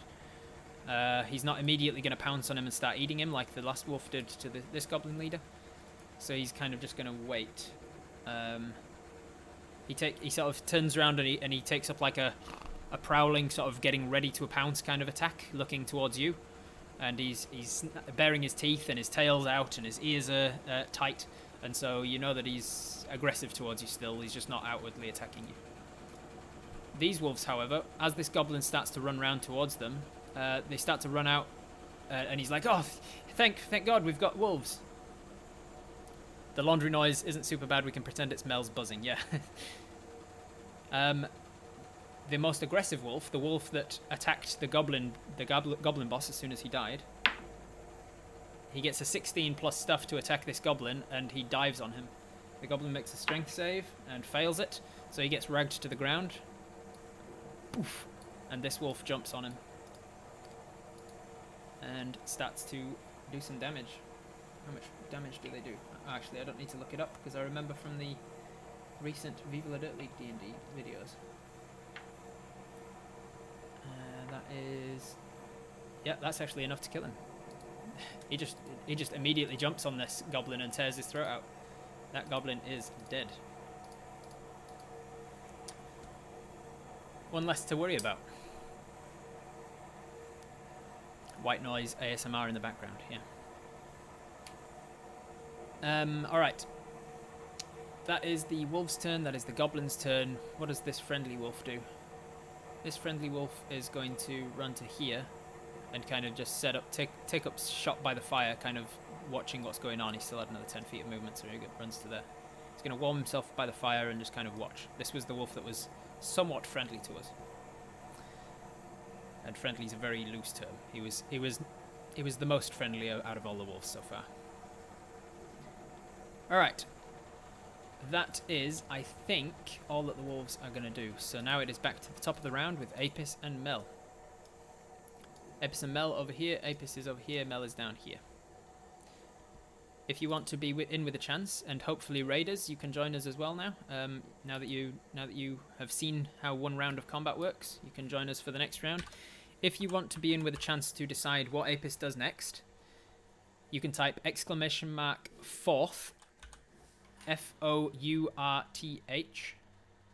fourth, because this is the 4th round of combat. Good night, Orlana. Thank you very much for popping along and seeing us. Hopefully I see you again sometime. !4th, F-O-U-R-T-H in the chat. And then I will draw one of you at random, and you guys get to decide what Apis does next on this turn of combat. If you decide something that is completely out of character for Apis, then I get to veto it, because I'm the dictator, the mayor.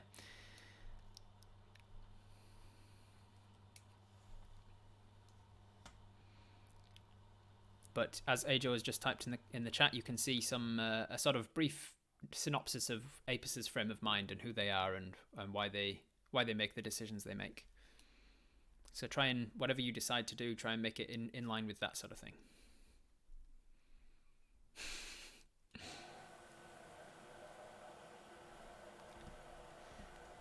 All right, so this is a pretty dire situation, but I think you're in a position where you could turn it in your favor. You've got 2 frightened goblins that are running away from the giant bee, 1 dead goblin, and 1 dead goblin commander, and 1 very hostile wolf that is on the fence about whether to attack you or not. It's still removing people who've had a turn, yes. So if you've already been chosen, then you're unlikely to get... Excuse me. If you've already been chosen, it's unlikely to choose you again, because that's how Nightbot works. It's a way of giving other people a chance of winning, I suppose. Not me. That last turn was stressful. No worries, Gus. You can always just watch. You don't have to. You don't have to be involved if you don't want. Can we just like jump to level 3 if we survive this? Holy crap! Recap time. Thank you, Nightbot. For anyone just joining us now, Apis Hive is a dwarf that is in the middle of a combat with some goblins. This goblin's dead. This goblin's dead. This wolf is not, and it's aggressive towards us. We are basically looting a goblin camp. We looted all of these tents and took a little bit too long to do it. The plus side to which was that we got a lot of money, so now we are quite rich. But the downside was that we then got ambushed by another wave of combat by some wolves. So there's pluses and minuses to every decision. This wolf is okay with us. It's sort of on the fence. This wolf is kind of hostile towards us, but not aggressive. This goblin's dead. This goblin's dead. This goblin is scared and hiding. This goblin is dead. This goblin is scared and running. And this goblin is tied to a tree. You give the beggar man a few of your coins. Thank you for the copper pieces. So my family gave me an essentials kit and said I had to DM for our game night Sunday, and thought I knew enough stuff. I didn't manage to get through all of that. Oh, it's in the chat. There it is. Void Spawn. Thank you for the 100 bits. I thought I knew some stuff from watching so many games. There's so much more to this than I thought. You make it look simple. I mean, anybody who's good at what they do makes it look simple, right? You watch a circus performer and they just look like they can fly. They look like, oh, riding a unicycle is easy. And then you actually give it a go and you're like, holy cow. And it's the same with anything. I'm sure that you do stuff, Void Spawn, that I would be like, oh, that would be easy. And then I would try it and I'd be like, oh my god, how do they do this? But yeah, it's like anything. You get better with practice. So keep playing, keep enjoying the game, and you get better and better at it. Did we find any food? We have got a little bit of food, and also we found that this tent here was the food storage tent, and has a lot of dried food in it and lots of jerky and things.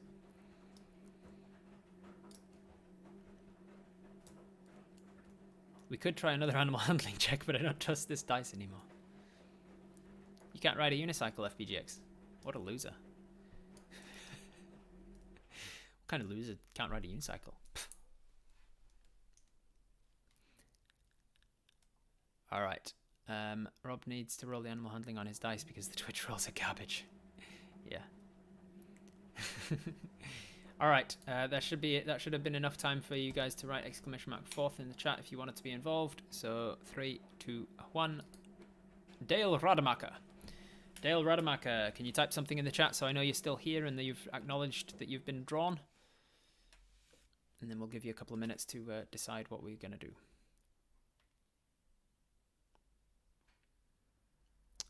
Present, awesome. So you are present, so take a second to decide what it is you want to do at this stage, Dale Rademacher. You don't have to feel rushed. You can take your time to decide what it is that you think we should do as Apis Hive. You are in the what's the Pixar movie about the emotions? Inside Out.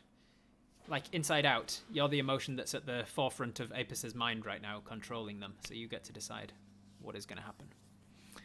Apis says, "Hi, Rob." Tried to ride a unicycle once, Rob, and I broke my arm. Oh boy, that's a nasty first attempt at a unicycle. I was lucky enough to learn to ride a unicycle in a dance studio where I had a dance bar all the way around the walls, so I could go along and hold on to that. Revenant Loki, thank you for the follow. So we've got a dead goblin boss. This guy was definitely in charge before he was torn apart by the goblins, by the wolves that he once beat down. We've got a dead goblin commander who was second in command, maybe. You have the unshakable feeling that you're being watched. Zombie Doobie is watching us, scrying on us. Thank you for the host. Alright. My tailbone hurts. We didn't end up climbing a tree, no. We could feed the wolf some food, potentially. We've got rations on us. We could take our action to try and feed this wolf. That's what we did with this wolf, and it was one of the reasons that it is now somewhat tame to us. This wolf, we managed to feed some rations. So it's potential.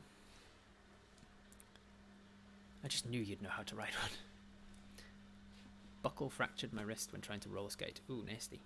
Dale Radamack says, creep back to the goblin boss behind us while maintaining an unthreatening pose towards the wolf. Put the goblin boss between us and the wolf as we search it. Alright. So you creep back this way, keeping an eye on this wolf. This wolf doesn't advance on you, doesn't attack you. It snarls at you, just kind of keeping its teeth bared to show that if you come close it might attack you, but you haven't done so, and you've again shown it that you're not interested in it. You search this goblin boss. What you notice is that it was wearing effectively what passes as pajamas, but decent pajamas, decent clothes, nicely well-made pajamas, effectively. Not like fancy, what's the word?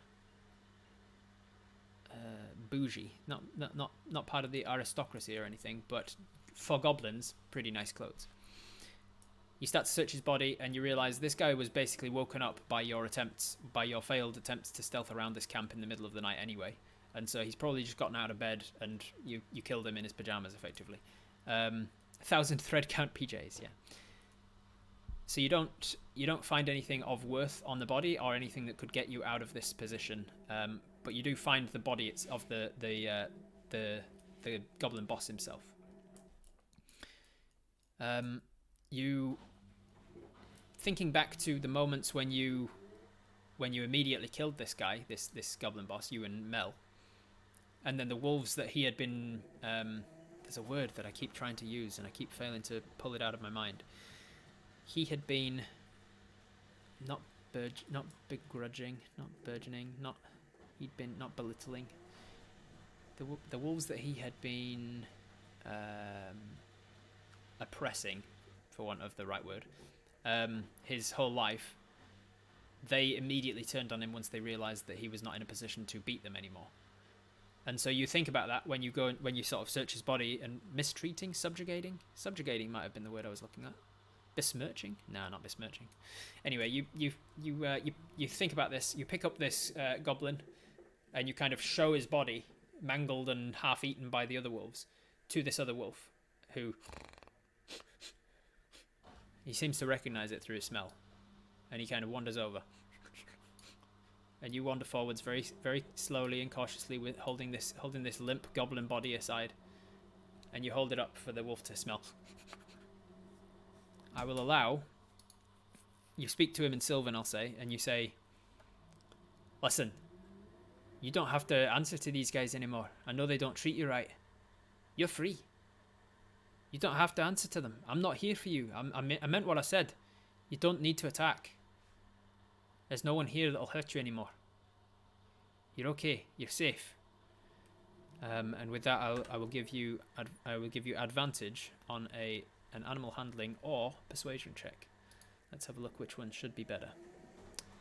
Theoretically, persuasion would be a +1, and your animal handling should be a +4. So theoretically, you should be better at animal handling. So I will give you advantage on an animal handling check. And let's see how it rolls. That's a 7, but with advantage, we roll twice and take the higher of the two numbers.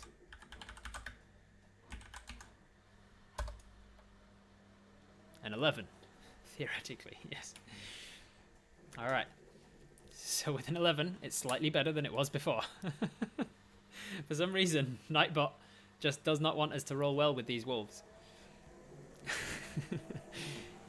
And so you hold up this body of this wolf, and then it turns its back on you and starts to prowl back to this guy.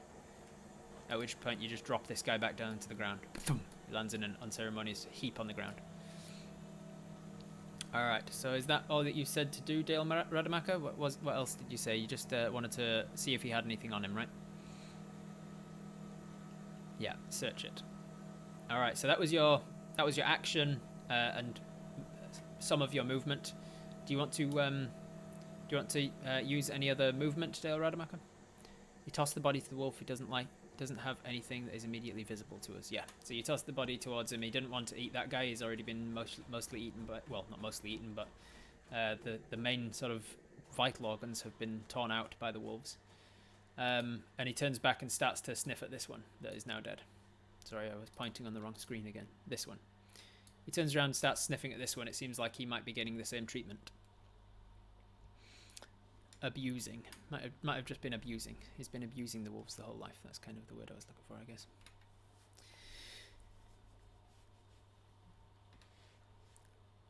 I'm gonna cry right now, god damn it. I mean, we just want him to basically go back and rejoin his wolf pack and do wolf things, free of the goblins. Exactly. Alright. And then for our movement, move further into the forest to our left. Yeah, okay, so we use the last of our movement. We use like 10 feet, let's say. So we've got another 15 feet or so. We move round here, round this tree, and back onto the path over here. Meanwhile, Mel is just charged down these guys and scattered them. And she is going to... let's see. Let's zoom out. She's got a slightly more bird's eye view. So what can she see? What can she do? She can see that this guy's running in the direction of his friend that's tied up. So he might find him. Does she want to leave it as is? I think she comes. I think she comes back after you now. So she spins around. So she goes bzzz, and then she takes a big arc bzzz, and uses the updraft of the heat of the fire to get even higher. And then she comes back towards you 50 feet and then dashes as her bonus as her action to get up even further ahead of you. And as she flies above this wolf, you hear her say down in Sylvan, "Thank you for not attacking. We mean you no harm. You're free now. There's 2 of them still alive." And that's her turn. So Apis and Mel, that's your turns. Let's go with... Let's have a look. Mel used all of the courage she could to muster and rejoins Apis, yeah. I've been dreaming of wolf members of the menagerie for the last 3 weeks, and Nightbot went, "To heck with your dreams." Nope, it's not gonna happen. Yeah, sorry, Sparrow. Sometimes you've got this idea in your mind of, the wolves are gonna join us and we'll frolic in the fields, and then the rolls just do not go your way. So it seems like no, we're not gonna be getting wolf allies, not from these rolls. They don't want to be subjugated again. Subjugated? I think that was the word I was trying to find. Was that one of the words that somebody said? Subjugated. Yeah, Mary G said it. Subjugating. I think that was the word I was looking for. All right. It is now the wolf's turn. This wolf is sufficiently convinced that you're not a threat to it, so it walks around this goblin's head, and then it starts to crunch down, and again goes for the throat, and then suddenly there's a tearing and as the throat gets torn out, and he just starts to feast and devour on this wolf that's been oppressing and abusing. With a nat 20 on my perception check, I see you following me. Doreum und. Thank you for the follow. Meanwhile, this wolf is still going to town on this guy, and this wolf is going to wander around here and just kind of sit in the forest as all of this bee commotion happens above it, and he's just kind of watching. Then it is so that was Apis, Mel, and then wolves. And now it is goblin bosses. They're all dead, and goblins. So there's technically 3 goblins still alive. There's this one that's hiding over here. He peeks out, and if he had anyone to take an attack at, he might take an attack with a short bow, but he doesn't. So he just quickly runs over and dives inside of this tent. And he is gone from that layer. This guy is going to use his movement to keep running away because he's not in the clear yet. He's not hidden properly. So he's going to use his movement to run over here, and then he's going to hide as a bonus action.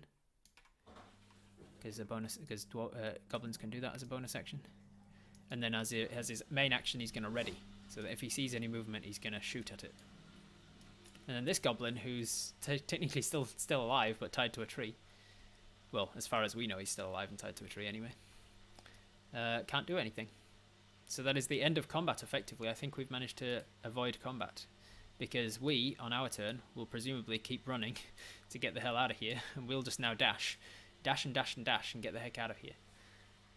Presumably, anyway. I suppose I shouldn't make that assumption because somebody might decide to turn around and loot. But we've looted pretty much all that we could loot.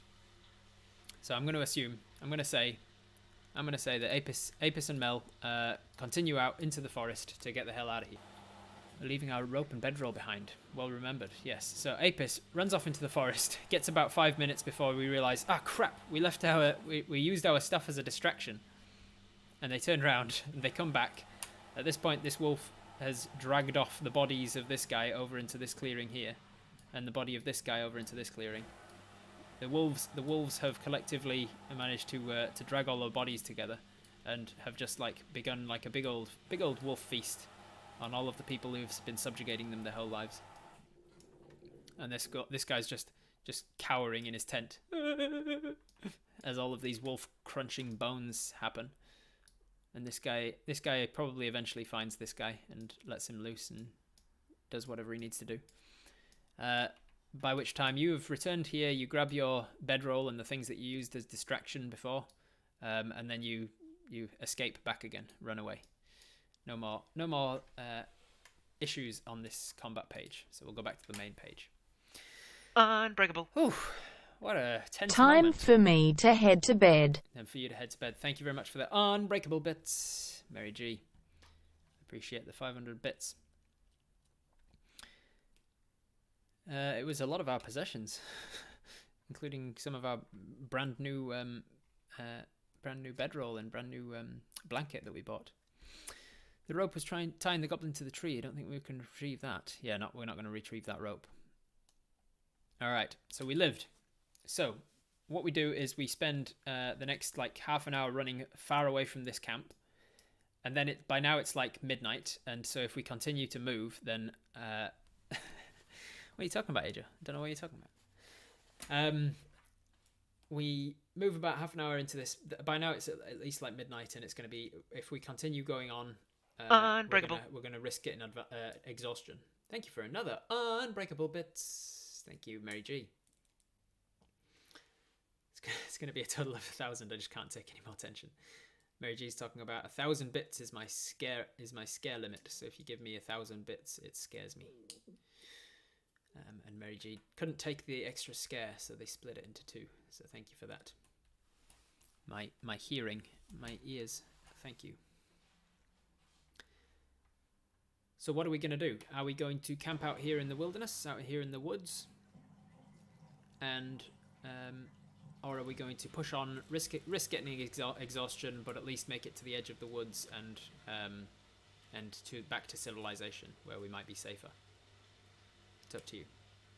We are currently bleeding and heavily wounded, both of us, and so there are risks to sleeping out in the woods, in the wilderness at night, especially when you're smelling like you're injured.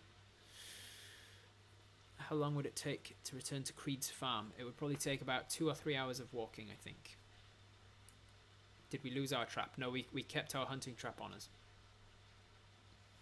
All of this stuff except for the rope. I think we lost the rope, didn't we? Because we tied a guy to a tree with that. So I need to go into items and I need to turn off the rope. So we've no longer got rope. I need to make the new items that we found. We found a nice key, a cloak, and an unidentified potion, as well as a whole bunch of money. I think this page, maybe, I don't think Spidey's watching, but I think this page somewhere on here needs something that can keep a track of money. I'll write a note to do that. Need to find somewhere safe to rest. We took a lot of damage in that fight. We've got the trap. Risk the exhaustion. Wolves will smell that blood soon. 5 a.m. and work in 2 hours. Oh my god, Nicole, why are you here? This is not the Europeans' time slot. European is next week. For anyone who doesn't know, I alternate times so that this time is good for a lot of North America, for instance, and my other time slot every other week is good for the European audience. So I'm trying to make it so that you guys can all at least make one per fortnight. But it seems a lot of the Europeans have been here even at like 3, 4, 5 o'clock in the morning. I hope it's been at least entertaining for you, Nicole. There was an empty ranger shack halfway, wasn't there? Well remembered, Sparrow, yes. So we want to head for that. No rope, no bedroll, but we got everything else. No, we got our bedroll back. So we went back for that and got that stuff. So we've got our hunting trap, we've got our bedroll, we've got our mess kit. We just didn't get the rope back because the rope was tying the guy to the tree. Find an area that bottlenecks entry like a thicket of trees or a large pair of branching roots. Apis can sleep between and then put the trap in the entrance to that. That could be smart. Yeah, we could set out the trap. So we can either have... so here are the options. We can take a short rest, which is just like a half an hour to an hour of just sitting down and catching your breath. You can roll 1 hit dice to recover some hit points. You can push on into the night to get to Creed's farm quicker and remove the chance of having some random encounter in the night, or you can take a long rest somewhere. Those are your options. Every hour that you move further on, you roll a Constitution saving throw, and if you fail the Constitution saving throw, you get 1 level of exhaustion. Exhaustion is not too bad with 1 or 2 levels. When you get to like 3 and 4 levels, it gets pretty bad. If you ever get to 6 levels, you're completely dead. So there you go. We can get to the shack within 1 hour, I'll say. Alright, go to the shack, barricade ourselves inside, set the trap behind the door in case someone comes through. Yeah, lots of this. Alright. I will say then, there's a lot of different people deciding what to do, so this is the perfect opportunity to do another one of the decisions. So one person is going to make the decision for everybody. If you want to be the one to make the decision of what exactly Apis is going to do now, !rest. R-E-S-T. !rest. A lot of people are conceding, there's a lot of consensus about one particular route, but there are options, so I'm going to give everybody the option. !rest, R-E-S-T, if you want to be in with a chance to decide what it is exactly that Apis does now and how they rest.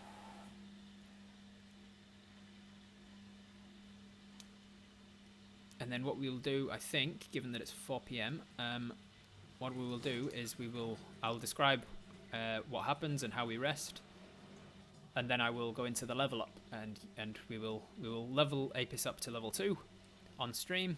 You will all get to make the decisions of what happens with Apis, and then that's where we'll leave it for the night, for the day. Someone's definitely going back to the goblin camp to loot. I'll skip this chance. The draw of being chaotic is too strong right now. Thank you, Kings. Marie, Rob, how long do Apis and Mel need for a long rest? 8 hours. You need at least 6 hours of sleeping and 2 hours of doing something light, like reading or whittling or keeping watch. Rob already said we can't immediately override the last decision. The last decision was to leave, so the next decision won't be to go back. Yeah, that would be one of the things that I would veto. I wouldn't allow somebody to say, yeah, we're going to go back and loot, because that's not something that would be a very sensible thing for Apis to decide to do right now. It would be out of character. All right, !rest if you want to make that decision. You've got 10 more seconds.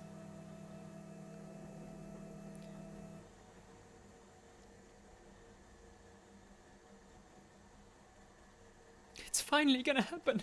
After 4 episodes, we're finally going to level up to level 2. We might not be so squishy. Alright, 3, 2, 1.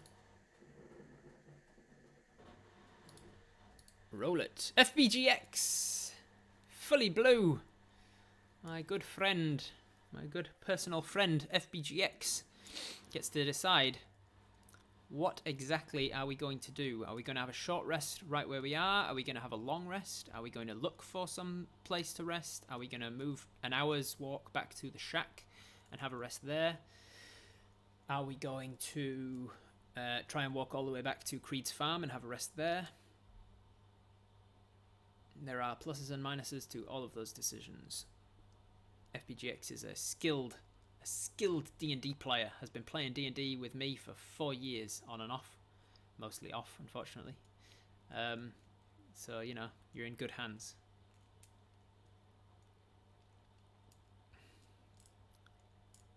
Hug Mel. We really should hug our bestest bee friend.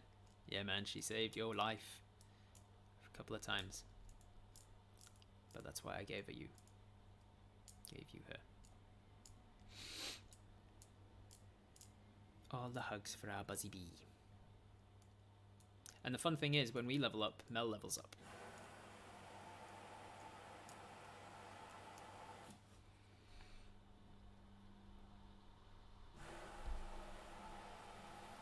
So, Apis is going to go to the shack an hour away, but before we get there, get Mel to scope it out, make sure it's safe.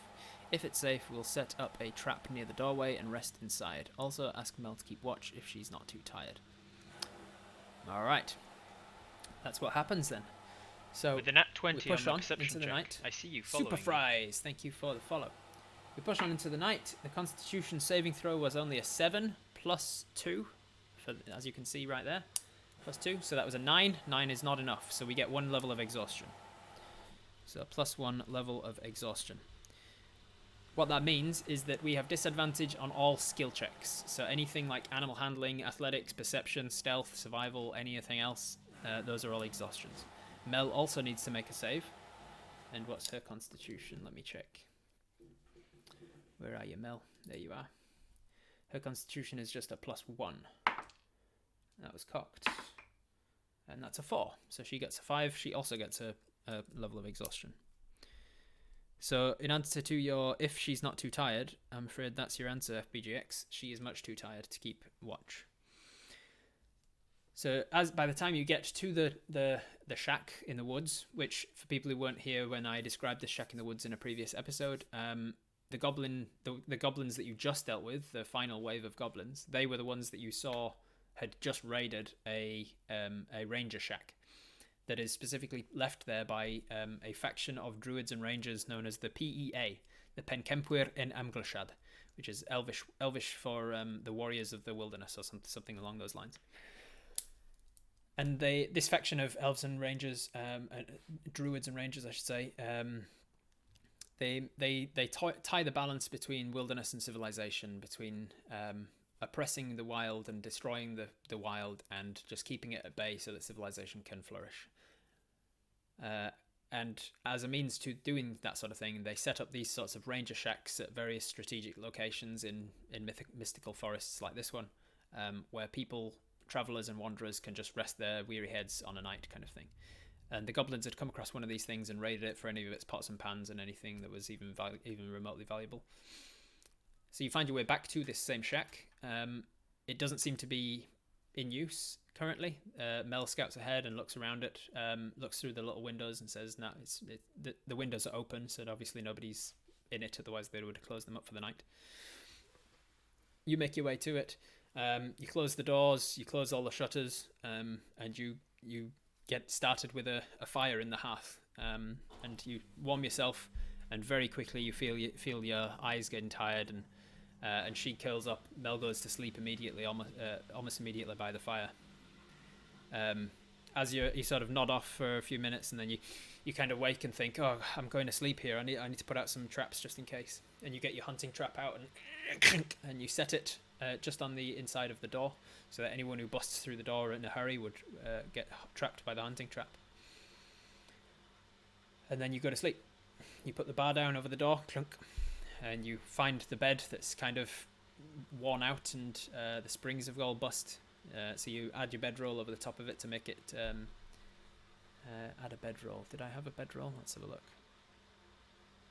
Bedroll. Boop. There it is. Not bad. Thank you. Bedroll is back. The bedroll's back in town. You add that bedroll out, and you you go to sleep. You have a nice long rest. Nobody attacks you in the night. That was one of the benefits of getting back to a safe house, a safe hut. And so we level up during the night. So now we need to decide on the level up situation. The first thing to decide is our hit points. Our hit points go back up to full because of the long rest. So we are back up to 13. And then we also get more hit points. So as a ranger, we get to do a D10 plus our constitution score of +2, and then because we're a hill dwarf, we get an extra 1 as well. So we get a D10 plus 3 extra hit points. The question is, do we want to take the average, which is 6, or do we want to roll for it? I always like to roll for my characters, but that is a poll for you guys to decide. So I'm going to start a poll. Come on, poll. New HP, question mark. Roll for it. 1d10 plus 3. Reroll 1s. Because nobody likes getting a 1, so I always allow rerolls of 1s. So roll for it, 1d10 plus 3 with a reroll of 1s, or take the average, which is just straight up 9. You got 2 minutes to decide. I'm going to start the poll.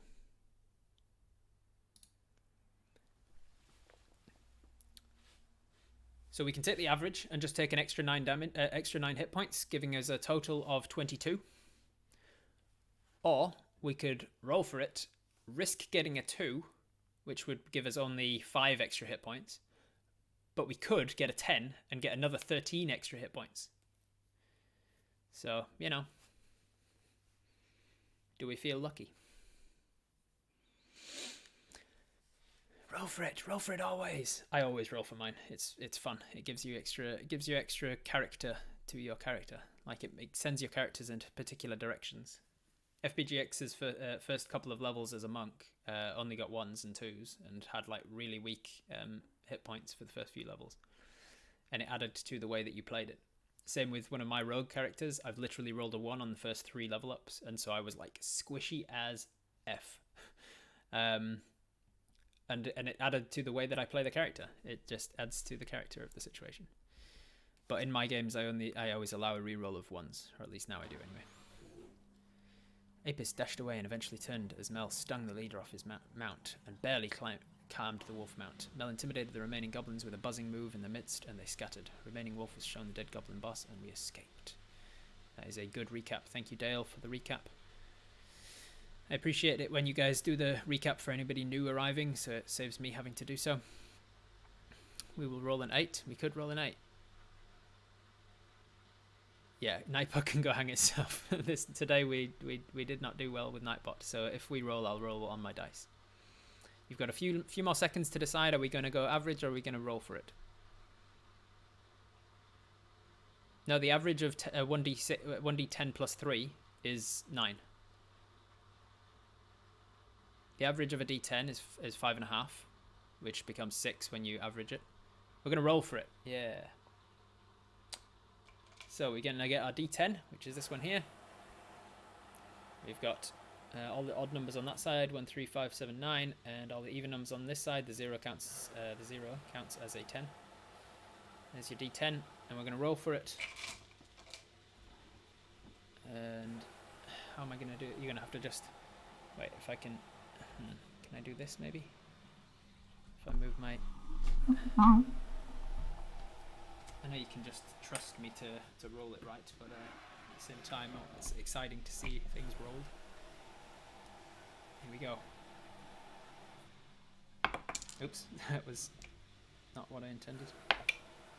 6! Got the average anyway. I don't know if you can even see that. That is a 6. So we got the average anyway. So you win some, you lose some, and sometimes it's right down the middle. Right down the middle.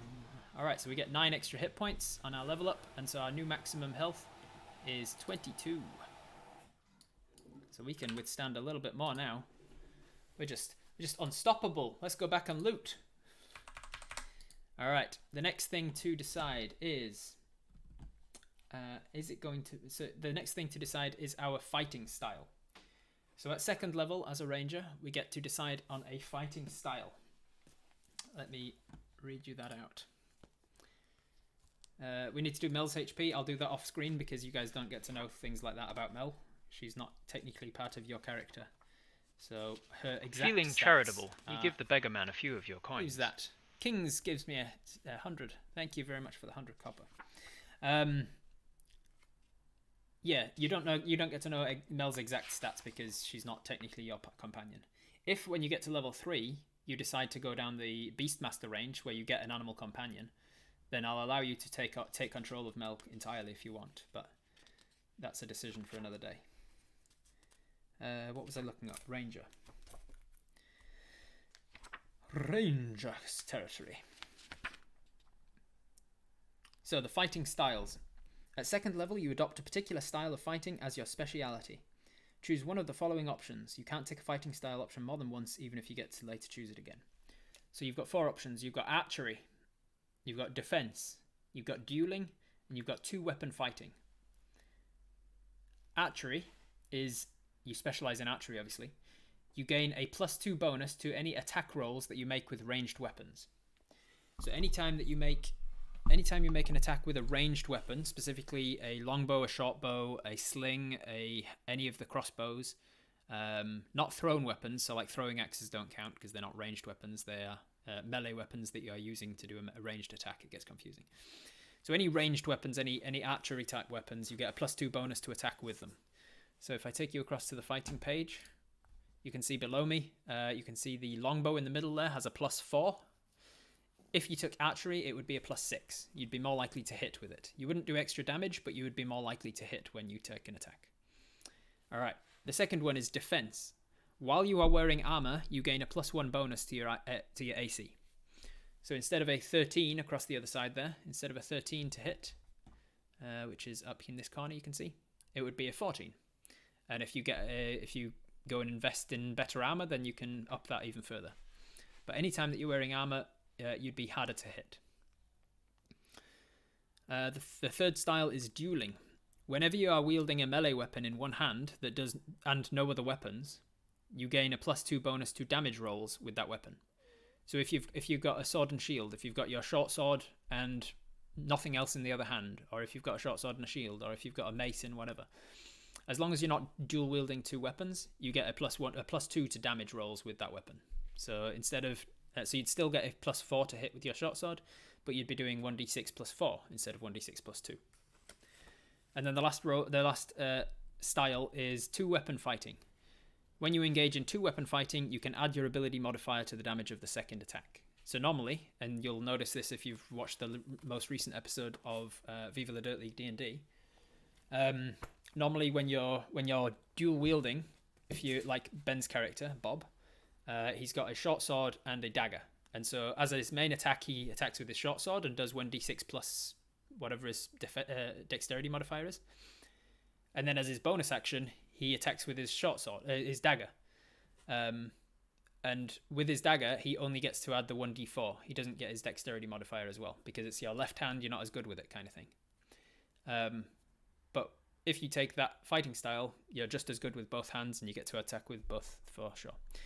All right, so those are your 4 options. You need to decide within a new poll. I added one on Cloudbot before, but I tried doing Cloudbot and it didn't work, so I'm gonna have to make it as a poll in here. Fighting style. So you just bear with me while I write them out. So the first one was archery, a +2 to any archery attacks. The next one was defense, which was a +1 to your AC. The next one was dueling, which is a +2 to damage rolls with a single-handed weapon. And the last one was 2-weapon fighting, which is you get to do more damage with your second attack if you're dual wielding weapons. You got 2 minutes to decide. There's your poll. So talk amongst yourselves and vote. So obviously right now we're not doing 2-weapon fighting because we've only got a short sword and a mace. That was part of what we got when we created the character. But if we wanted to go that route, we could definitely, especially with the money we've just bought, we could buy a nice dagger or 2 short swords or something, and we could have 2 short sword attacks. We could buy any other, as long as the 2 weapons that we have the light property. You can have both of them and attack with both of them. Actually makes the most sense to keep apes away from being in close combat. Yeah, could be. Marie, I picked 2-weapon for my one-shot character who's a fighter, so I get a second attack as a bonus action. Yes, as long as you have both weapons having the light property. Let me read you out which weapons they are. Small weapons, effectively. So some of the weapons that have the light property are clubs, daggers, hand axes, light hammers, sickles, which are like curved, almost like handheld scythes,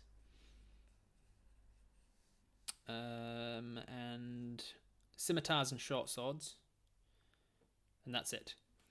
So as long as you have 2 of those in any combination, then yes, when you make an attack with one, you can take a bonus attack with the other.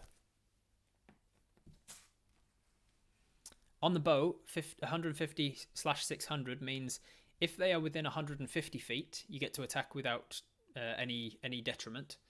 If they're between 150 and 600 feet, you attack with disadvantage because they're getting a little bit too far away for you. And if they're any further than 600 feet, you can't even hit them at all.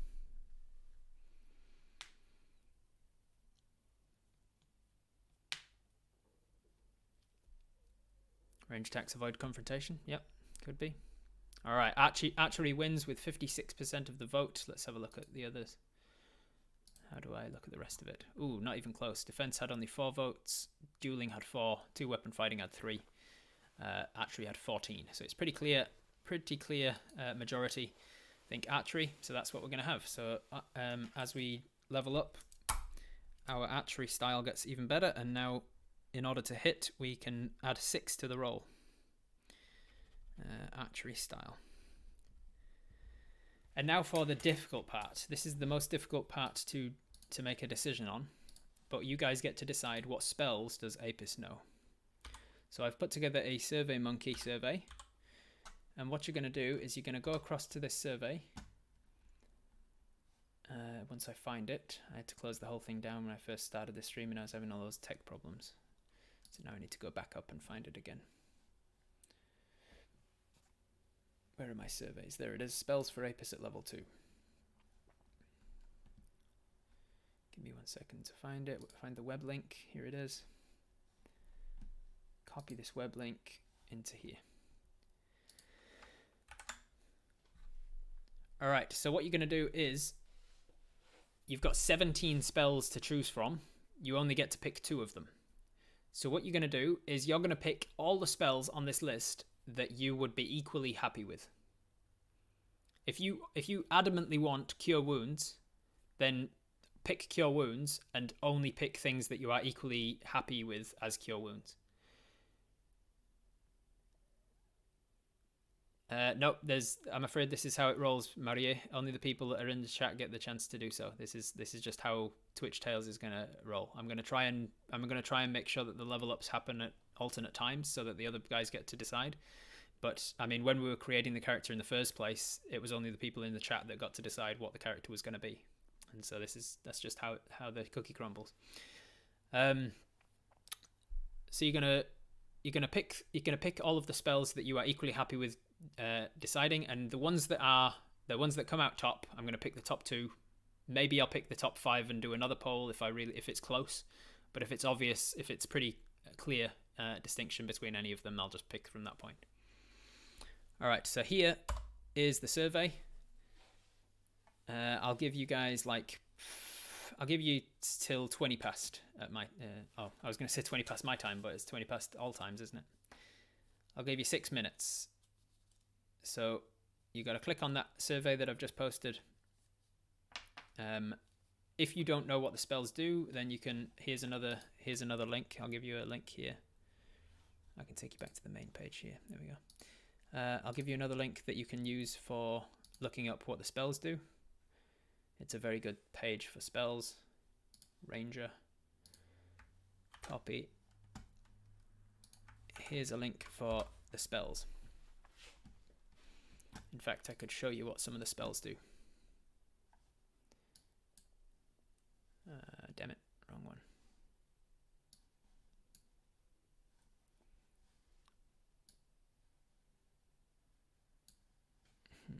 What's happening?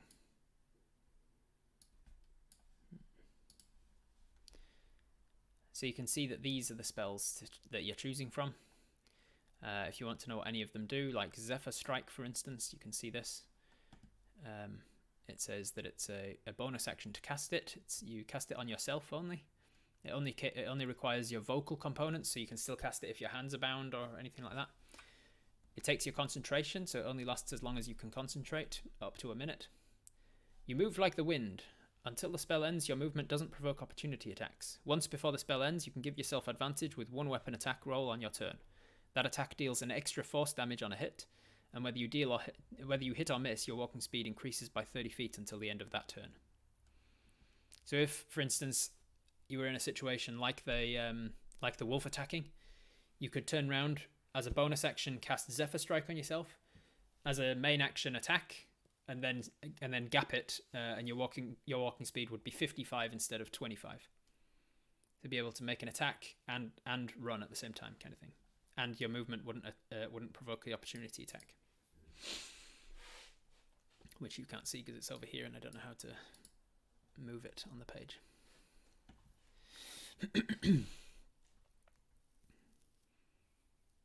I stick with the tracking and increased damage spells. With the nat 20 on my perception check, use Cure Wounds. I see Yep, you you absolutely can use Cure Wounds on yourself.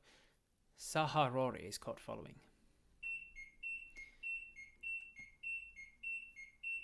Picked at random.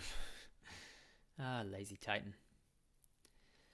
Hail of Thorns pairs wonderfully with archery. It does. Hail of Thorns is a good archery spell.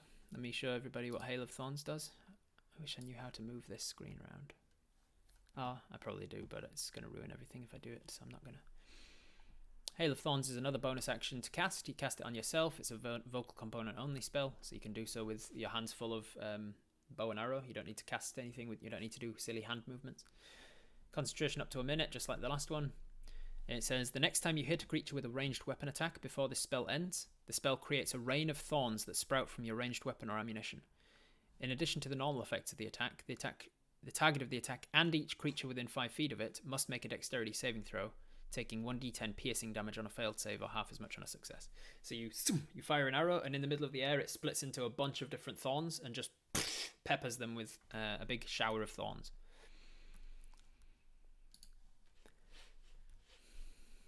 Cure Wounds is good. Zephyr Strike is good. Yep. Useful for both avoiding a fight and doing better when re-attacking. Yep. Cloud. Thorns too. Yeah. Cloud. What's the cloud? Oh, Fog Cloud. Yeah. Fog Cloud. That's good for just creating a big cloud of fog, which creates heavily obscured area. The area is heavily obscured, meaning you can hide within it, or you can blind your enemy and run away, or whatever. Fog Cloud can be useful. Absorb Elements can be good. They're all good. When's our next spells? What level? I think you get to choose a spell every. Unskippable cutscene! Shut up! Thank you for the 1,000 bits, whoever that was. For the scare bits, it was Excision. Of course it was Excision! Of course it was Excision! Look at the Excision. Look at the bit donators for this month. 21,000 bits Excision. L Brown 10,500. Mary G 7,000. You guys are generous. Thank you for the scare bits. What was I looking up? I was looking up Rangers to see when you get your next spell. That's Paladins. That's Rangers. Rangers get to pick another spell next level, at level 3. They pick 3. They've got 3 spells at level 3. 4 at level 5. 5 at level 7. So it goes up every 2 levels, it seems. Yeah, it's every 2 levels all the way.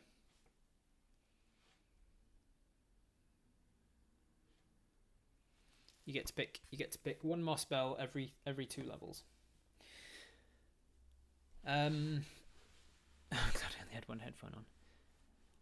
Another thing to keep in mind as well, I don't know if it'll affect your choices at all, probably not, but every level that you do level up, every level that you level up, you can choose one of the spells that you do know and replace it with a different one in case you haven't used it. So like if you pick Cure Wounds and Zephyr Strike and it turns out that for the next entire level you don't use Zephyr Strike at all and you think it's not going to come in useful, you can always swap it out for one of the other ones at the next level. Have a good night. Just wanted to show my sister how I scare you. So that your sister can do it as well. Outrageous. Alright, I think you've had long enough now. That's been 6 minutes of survey. So let me pop into here and analyze the results. Let's have a little look. Ooh, alright. So you can't see that, can you? You can, man, can I do this in a way that you can see it? If I zoom in maybe, or if I move this over here. No, that's going to change that. I don't know why that's changing it. Maybe if I just zoom in. Ah, man, that's moving the whole thing. Exports, get rid of that. I don't want you. Close out. Don't want, get out of the way. All right, you guys can't see this apparently, and I can't work out how to do it. But what I know what I can do.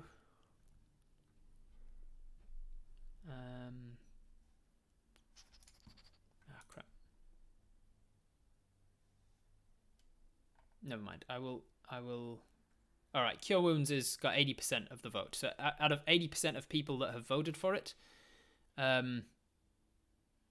so out of everybody who voted for anything, 80% of you chose Cure Wounds. So Cure Wounds is definitely one of the options. Cure Wounds. It makes sense to have a healing spell when you get into such dire situations. It's good. It's a good idea. The next highest is a bit of a toss-up, so I will redo the spell. I will remove all of the ones that got no votes or only a couple of the votes.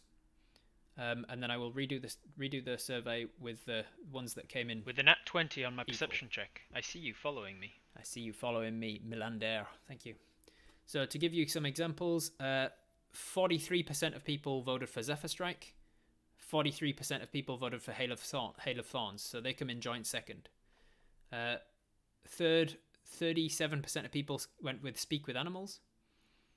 And fourth, 27% of people came in with Animal Friendship and Hunter's Mark. So it went Cure Wounds way out and ahead. Hail of Thorns and Zephyr Strike in joint second. Speak with Animals in third. In fourth. Animal Friendship and Hunter's Mark in fifth and sixth, joint fifth rather. And then the rest of them kind of scattered amongst that. So I think I'll just keep those ones and I'll do it again. I'll do a poll, and in that case I can do it on here, which will be much quicker. So we've got Cure Wounds. That one is locked in. Second spell, question mark. Is it going to be Hail of Thorns?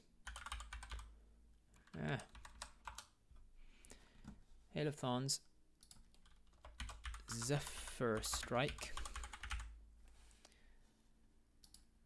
Speak with Animals, which, remember, we do speak Sylvan, and so animals do tend to remember to recognize what we're saying anyway. Speak with Animals is still not useless because it can give them the opportunity to speak back to us. But we already have some communication with animals. And then Hunter's Mark and Animal Friendship.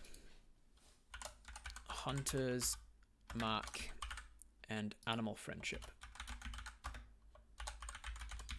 So Animal Friendship, let me read you out what that does, because that would have been a very useful spell to have cast in that last fight. This spell lets you convince a beast that you mean it no harm. Choose a beast that you can see within range. It must be able to see and hear you. If the beast's intelligence is 4 or higher, the spell fails. Otherwise, the beast must succeed on a wisdom saving throw or be charmed by you for the spell's duration. If you harm the target, the spell ends. So you would have turned around and cast Animal Friendship on the wolf. If the wolf failed its wisdom saving throw, it would be charmed by you, and it would therefore see you as an ally immediately. And then you'd be able to say, hey wolf, we're cool. And you wouldn't have needed to roll animal handling at all. You would have just instantly been friends with the wolf, and it lasts for 24 hours. So that's what Animal Friendship does. It's very niche because it only works on beasts in certain circumstances like that one, but it would have been perfect for that example. When it's useful, it's really useful. And when it's not, it's completely worthless. So there you go. So where the hell was I? Get back to my page. Here we go. So the 5 runners-up were Hail of Thorns, Zephyr Strike, Speak with Animals, Hunter's Mark, and Animal Friendship. I'm going to give you, because it's a more important decision, I'm going to give you 5 minutes to decide amongst yourselves. I'm going to start the poll now. You've got 5 minutes to vote for which one is going to be the second spell. You've got Cure Wounds. Which one of those 5 is going to be the second spell that we take? Zephyr Strike's pretty good, yes.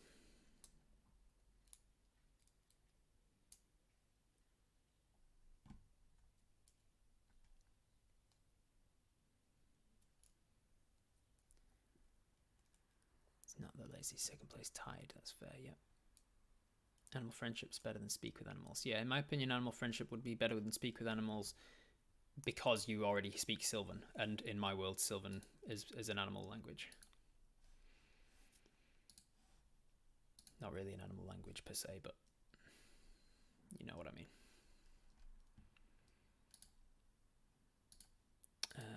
Speak with Animals, just to give you all of the idea of what Speak with Animals does as well. It's a divination spell. It takes an action to cast. It lasts for 10 minutes. It doesn't require concentration. You gain the ability to comprehend and verbally communicate with beasts for the duration. The knowledge and awareness of many beasts is limited by their intelligence, but at a minimum, beasts can give you information about nearby locations and monsters, including whatever they can perceive or have perceived within the last day. You might be able to persuade a beast to perform a small favour for you at the DM's discretion. So it doesn't charm them, it doesn't give you any power over them, but it does allow you to speak to them and work out what's going on, which when you're walking through a forest can be very useful. Like you just catch a squirrel and say, hey, where's the goblin camp? And they tell you exactly where the goblin camp is. How many are there? Oh, there's 12 of them. The squirrels would have been able to tell you pretty much exactly what the situation was before you went in. So again, circumstantial, could have been very useful.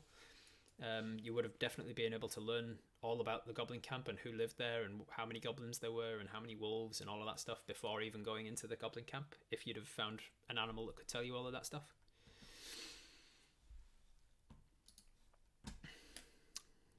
Hail of Thorns I've already read out. Oh, Hunter's Mark. I haven't read your Hunter's Mark, so let me do that as well.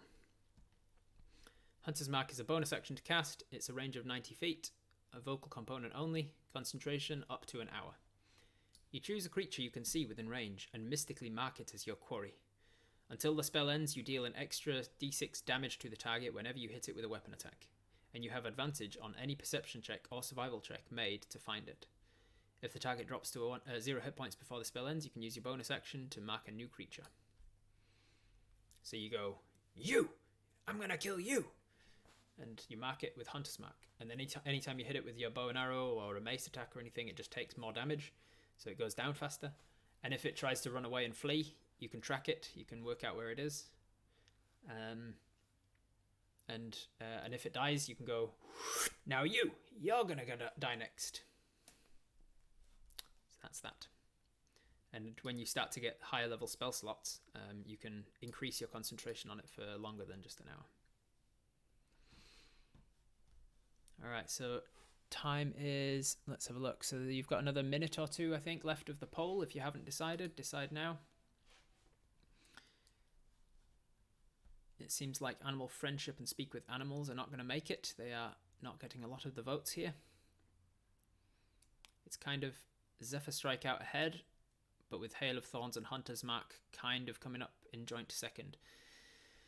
So if you want Hail of Thorns or Hunter's Mark, be sure to go in there and vote for it now, otherwise it's going to be Zephyr Strike that gets it. We're going to get Cure Wounds and Zephyr Strike at this rate. You've got a minute or so to get in there and vote for the one that you want. or to convince the people in chat to change their vote from Zephyr Strike if that's not one you want.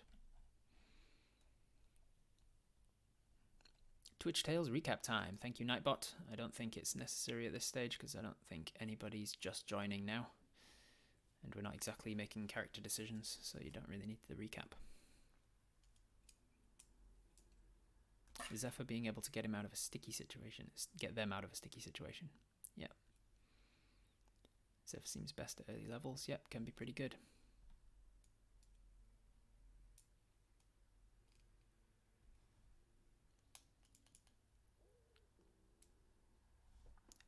Whoever voted for animal friendship or speak with animals, if you want to go in and change your vote now, because those things are definitely not going to win.